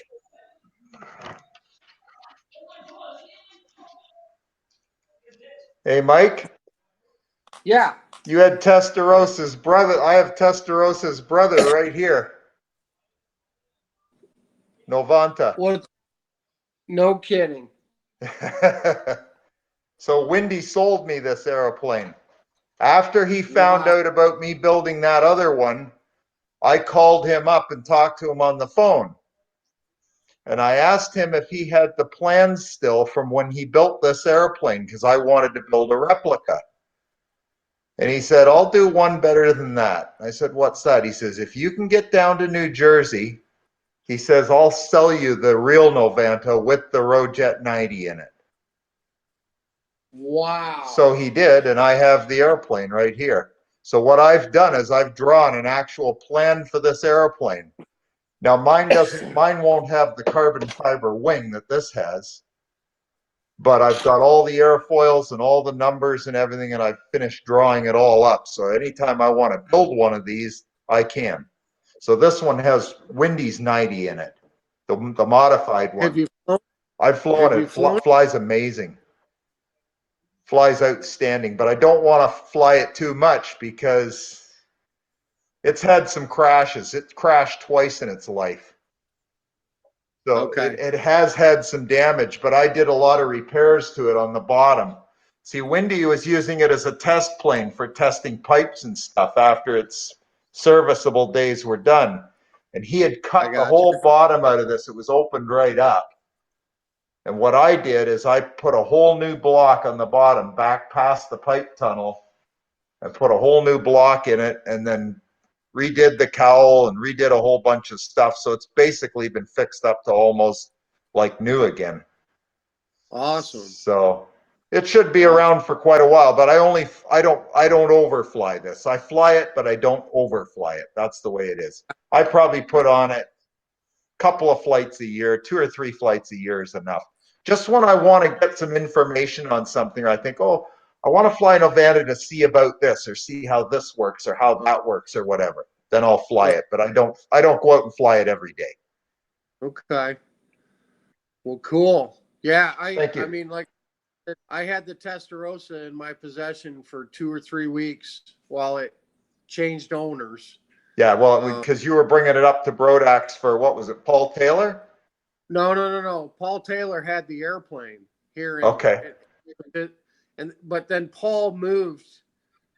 Well, Paul never lived in Nashville. Paul lived in Memphis. Okay. Paul had the airplane and moved to Florida. Okay. But he gave all his airplanes to his son who lived in Nashville. Okay. His son being caretaker of all of Paul's airplanes. Okay, so has he still got it in Nashville? No. I'll tell you the story. It was here in Nashville at his son's house, and then the airplane was sold to a gentleman from the East Coast. But Paul's son wasn't going to be around when the gentleman was coming to buy the airplane. Oh, okay. So the airplane came to me because I was going to be home when this gentleman came to pick it up. Okay. To pick it up. And the guy came in his own private plane in his I think he was flying a Cirrus or something like that. You know, little 4-place Cirrus, I think what he was flying. And it was on Sam's birthday. It was the day of Sam's birthday party, like his 8th birthday. Yeah, it was 3 years ago on his 8th birthday. So I had like 40 kids over here for a birthday party. And then the guy was showing at 6 o'clock because he was flying into Nashville with his airplane. He rented a car, came to my house, showed up after the birthday party. We spent 3 hours in my shop taking the airplane apart. Because it was a take apart. Yeah. Wow. Because he had to pack it to take it. Yes. Couldn't take it in one piece. In his 4-seat airplane, it all had to fit in the back seat. Oh my gosh. And I mean, and it was a take apart, but it wasn't because we had to unglue solder joints for the flaps and the bell crank and the elevator. They were all solder and washers, the old school way. You know, there wasn't clevises on there or anything. Oh, and, wow. It took us about 3 hours to disassemble this plane. Disassemble the airplane. And then and it had a carbon tank in it too. Yeah. It had a carbon fiber. Yeah, so does it. This one does too. Right. This one still does. Right. And then the cat, oh my God, we used every piece of bubble wrap we had in my house. Wow. Are we streaming, Rusty? Oh, yeah. Okay. It took a lot of bubble wrap and a lot of packing tape and a lot of time. It took for sure way more because you're trying to protect this thing. Right. But we got it disassembled and we got it all bubble wrapped and wow, that's amazing. And he went away. Interesting. But I was scared to death even having that airplane in my house for 3 weeks. Well, afraid that it's going to get broken. I know. Yeah. I'm very careful where I keep this one too. You know, it's hard. It's very hard not to get them hanger rashed, you know. I mean, but this one's got a little hanger rash anyway. Not a lot, but it's got a few little things on it. So I don't worry too much. We show and tell the Testarossa a couple times when I had possession of it, Rusty, if you remember. Yeah, that was a great show and tell. I think that's before you joined us, Len. Yeah, that was before I came. Beautiful craftsmanship. Definitely. Yeah, well, this is the same thing. there was a lot of corrosion in that airplane. Oh, really? Wonder why. Near the solder for the flat push rod and the main push rod where the solder joints were. There was quite a bit of corrosion in there. I didn't notice too much in this one. Like, I mean, I had it kind of opened up too, and I was looking at all the joints. It looked kind of old, but it didn't look like it was in bad shape when I had this one opened up. I mean, I could see when I had the block off the bottom, I could see the control, like the flap horn.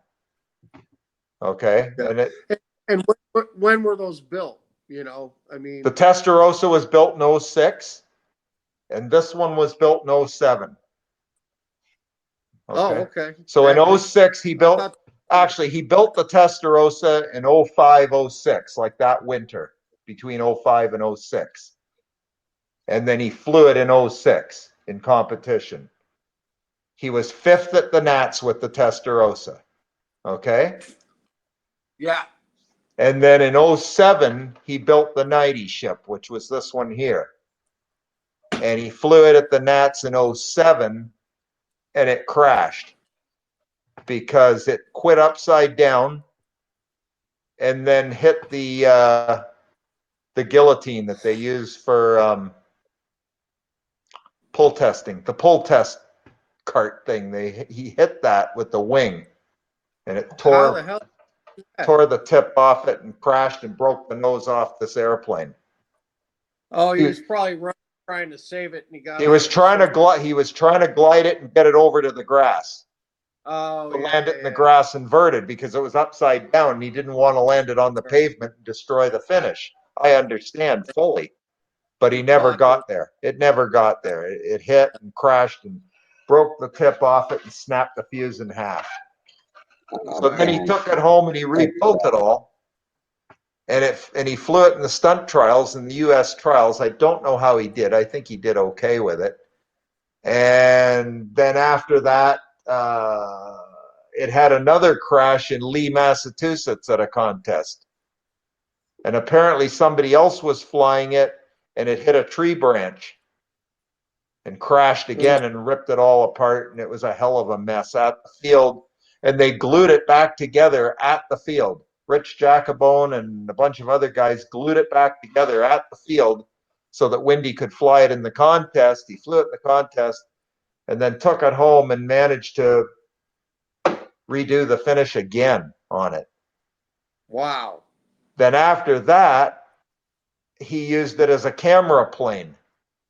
He used this airplane as a plane he had a video camera mounted on it, and flew it as his camera plane for a while.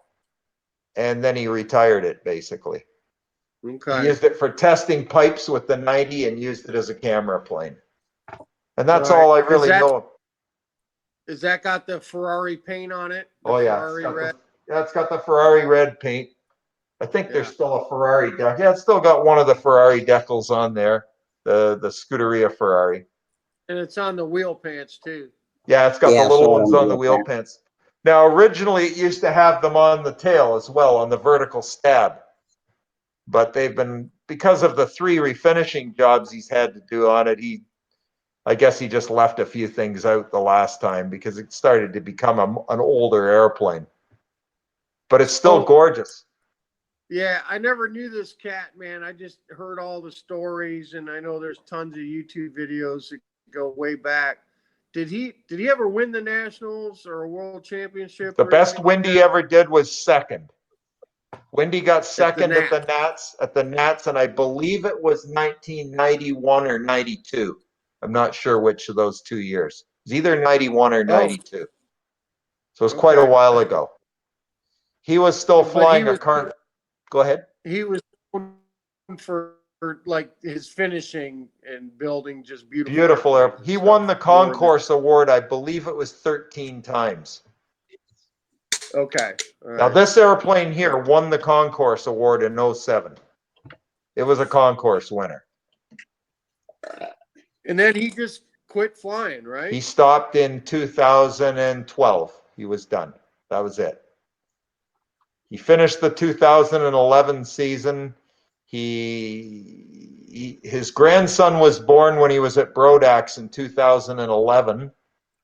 And after that, he kind of just got out of it. He wanted to spend more time with his grandson and more time working on his motorcycles and stuff. And I understand. I mean, nobody wants to maybe do this forever. And he'd done it for a long, long time.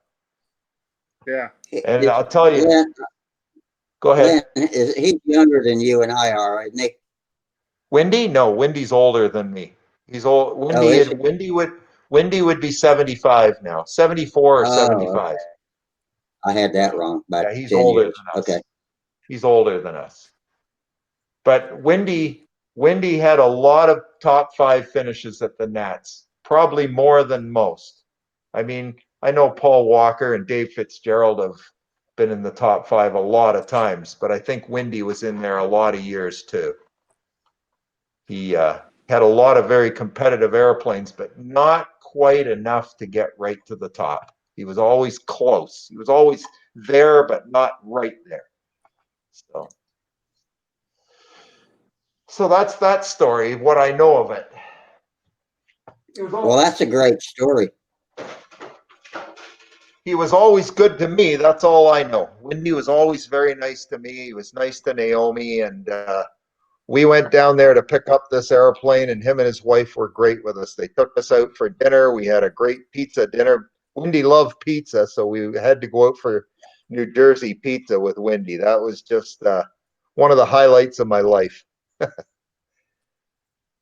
So yeah, he was really good with me, and he's given me a lot of stuff to use in the hobby now that he's not in it anymore, and I'm very grateful for it. Well, that's a great show and tell, Lynn. I'm glad you got to do that. Oh, thank you. I can see it's overlapping because your lips are moving while I'm talking. So. Oh yeah. But anyway, that's I think okay. Let's call it a night. I agree. It's been fun. Yeah, I'm glad you got to do that. So anyway, let me tell everybody good night. Let me find my 3 dots. Pull up the hamburger. Come on, 3 dots. There's the hamburger. Okay. All right, people. We enjoyed it. Thanks. Had a good YouTube crowd tonight. Like I said, I think it got up to 24 people at one time. Appreciate y'all coming in, and all of you dudes, man. We had an eclectic crowd tonight with Charles and his entourage getting on. That was pretty cool. That was back while my microphone wasn't working, so I didn't get to talk to him like I was trying to. Apologize for that, but y'all all have a great weekend, and we will see you back same time, same channel on Monday. And until then, fair winds, tight lines, and we'll see y'all later. Peace Good out. night. Out. Rock and roll too. What was I going to say? I wanted to say something to Mike. Oh, thanks for bringing those half A's out, Mike. They were awesome. I enjoyed seeing those. That was great. Yeah, good going. I got a bunch more too that I didn't even show. Oh, maybe next time. I started buying all the Cox airplanes that I could never have as a kid. Oh, that's a great idea. Yeah.